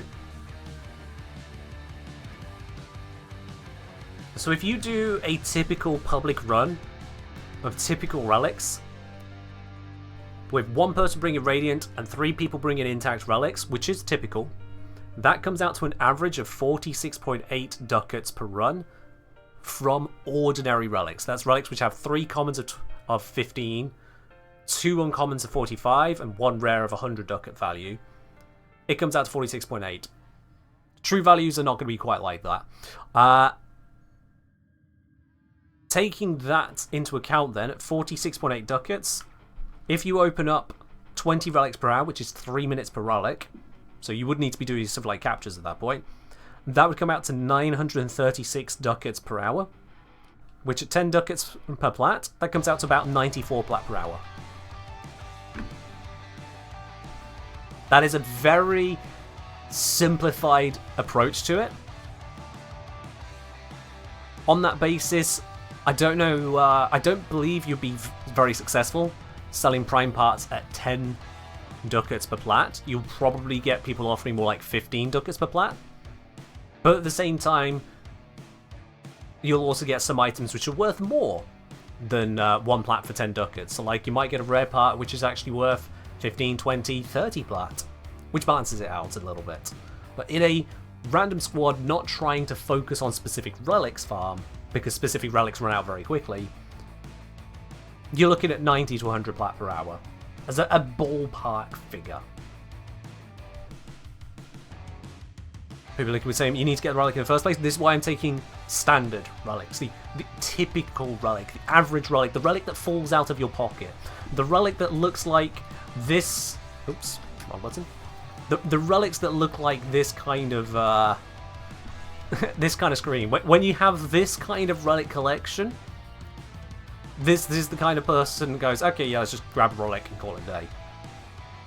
When even in the Axie era, I could open up a relic every 3 minutes and I'll still be taking a while to get through them. How's Life saying, live relics you can do it around 1 minute 30 on Exterminate even in public? Yes, you can. That is valid. Yes, you absolutely can. Trade-off to that is being in the position to do that, but yes, you absolutely can. You got 200 like Lift C4 relics. Well, Chronica, that gives me a good idea as to when you were farming. That was you were farming lots and lots around about 2.5 to about 2.5 to 3 years ago, because the Lift C4, if I recall correctly, is Chroma. Nailed it. Nailed it. I remember this relic above all the others because I was a noob. Yes, I know, it was a thing at one point. I was a noob way back when, and I liked using my bow. I wanted the better bow, and it took me a while to figure out how relics work because my mate who got me into the game also didn't understand it. Thanks, idiot. And eventually I figured out, oh, I need to get hold of the Paris Prime lower limb. Okay, so I need a Lift C4 relic to open it up and get that part. And it took me a surprising long time to get hold of this damn relic. A surprisingly long time. And the most irritating thing, after I finally got hold of that magical Lift C4 relic and could get hold of Paris Prime lower limb, is that I then discovered, if we have a look at this here, Paris Prime has a mastery rank of 8. And at the time, I most certainly was not mastery rank 8. That was a serious letdown. But yeah. So I can place that one particular relic in time because that was when I was an absolute noob. Ah, that's going back, that is. That is going back. But yeah, I don't have the most substantial relic collection, but I do have plenty of relics from various locations and eras and whatnot. It would take me weeks to open up all these relics. Genuinely weeks. Once you get to that kind of position, you just kind of hand wave and go, yeah, I've got relics. There's that. That and the fact Paris Prime is a permanent prime, so it turns relics with its parts. Yeah. Yeah. It was going back a bit. It was going back. So there's no MR-friendly weapons for new players, Prime-wise? Yeah, that's... Primes are supposed to be higher tier. They're supposed to have an air of value to them. You can't really convince new players that primes are important if they can join the game and immediately pick up every prime weapon. Or even just some of them. They're supposed to have that kind of goal to work towards all the way up there. If they could just stumble through a lift mission and go, oh, hey, I've got a prime bow. Oh, it must be shit then. Or it must be pay to win.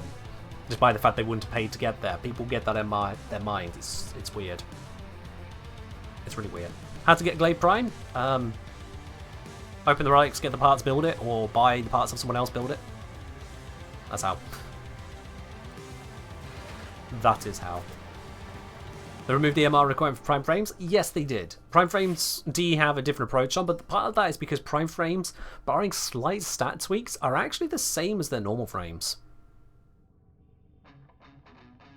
There are slight stat tweaks, but otherwise the abilities are the same.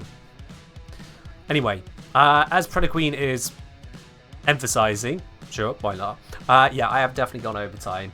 So I do need to be doing a platinum giveaway. If you've not already grabbed yourselves a ticket, exclamation mark ticket in the chat for a chance to win it. Because only one person's going to be walking away with it, and if you don't have a ticket, it won't be you. Is there a site which shows which primes are currently archived? Yes, the wiki will have it. The wiki has that information. You're looking for Prime Vault. In fact, whilst we let everyone grab a ticket, let's see if I can find that for you real quickly. Prime Vault.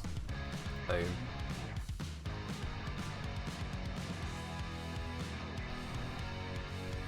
Is is this? Oh, it's archived. It's vaulted. Okay. I would have thought no, Prime Vault is what keeps coming up. I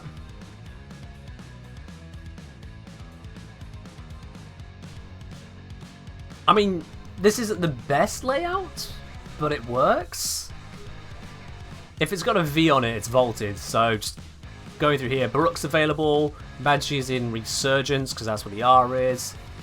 Hildren, Harrow, Garuda. Is Harrow still around? Okay. Garuda, Korra, Nidus? Is this up to date?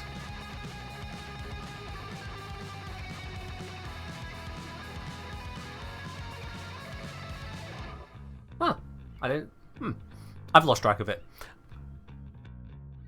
It's been a while since I've focused on opening up relics. I just have so many vaulted ones, I don't actually keep track of what is and isn't vaulted anymore, I'll be quite honest. It feels like Nidus came out so long ago, it's really hard to keep track. Really, really hard. But yeah, so we got Remnant as well. So that is 1, 2, 3, 4, 5, 6, 7. Yeah, that's correct. 7 primes in rotation. Fair enough. It works. Look at Void Relics. Ah, does Void Relics have it?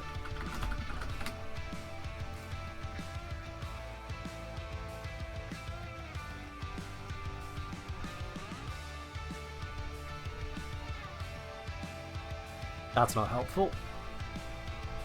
None of that is helpful. List of prime frames, not list of relics, not helpful. Listing the relics itself is not helpful. No. I passed it by. Okay, Sad Death. Rather than acting like a dick, because rule 1, how about you be a little bit clearer? List of relics, not helpful. List of locations, you might be able to get relics, not helpful. Vaulted relic list, not helpful. Because we're not looking for vaulted relics or unvaulted relics, we're looking for vaulted or unvaulted primes. The sets. So Sad Death, do you want to step up to the plate, my dude? What did I miss?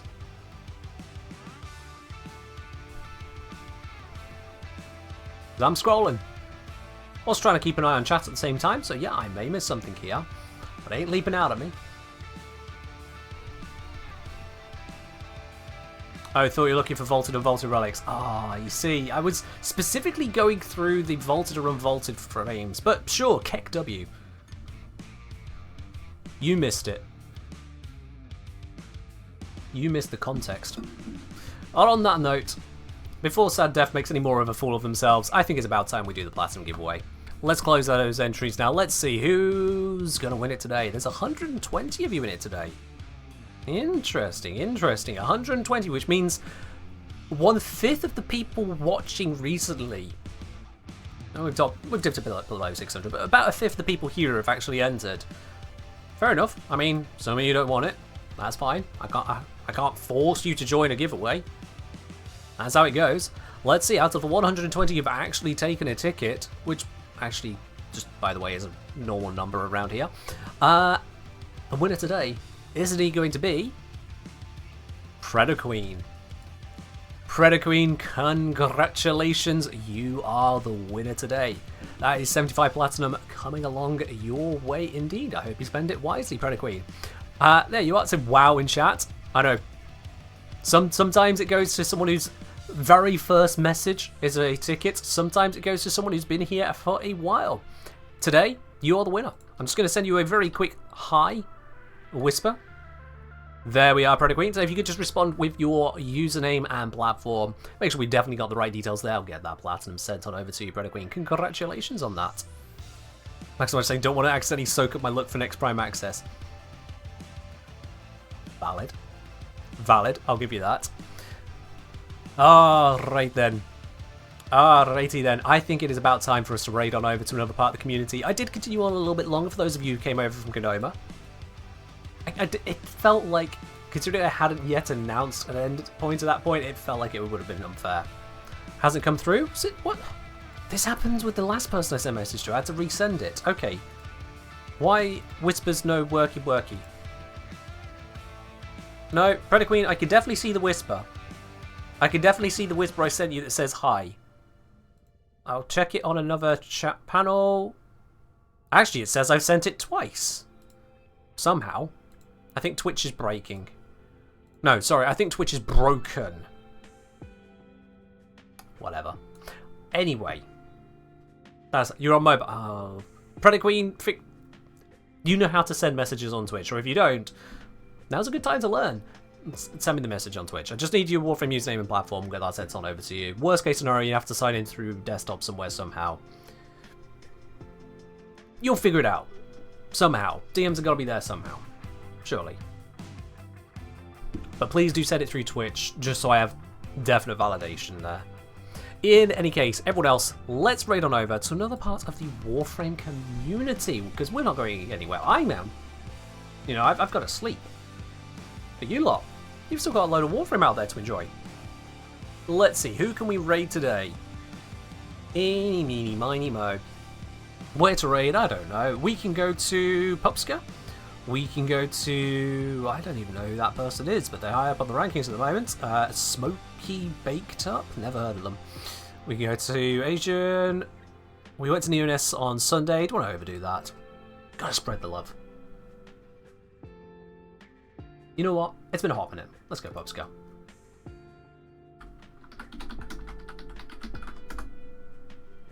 There we are. The raid is active. We are going to be heading on over to Pupska. Thank you very much, everyone who has joined in today. I do hope you have enjoyed the stream as we delved into more details about Platinum. I won't be continuing this on stream for upcoming streams. We'll be going on to different topics, so don't you worry. If you're done hearing about Platinum, so am I. At least on streams, we'll be doing something else. But in the meantime, I hope you enjoy your week. I'll be back on Friday with some not Warframe, and then Warframe again on Sunday. But in the meantime, you have yourselves a wonderful time. I'll catch you later. Bye-bye.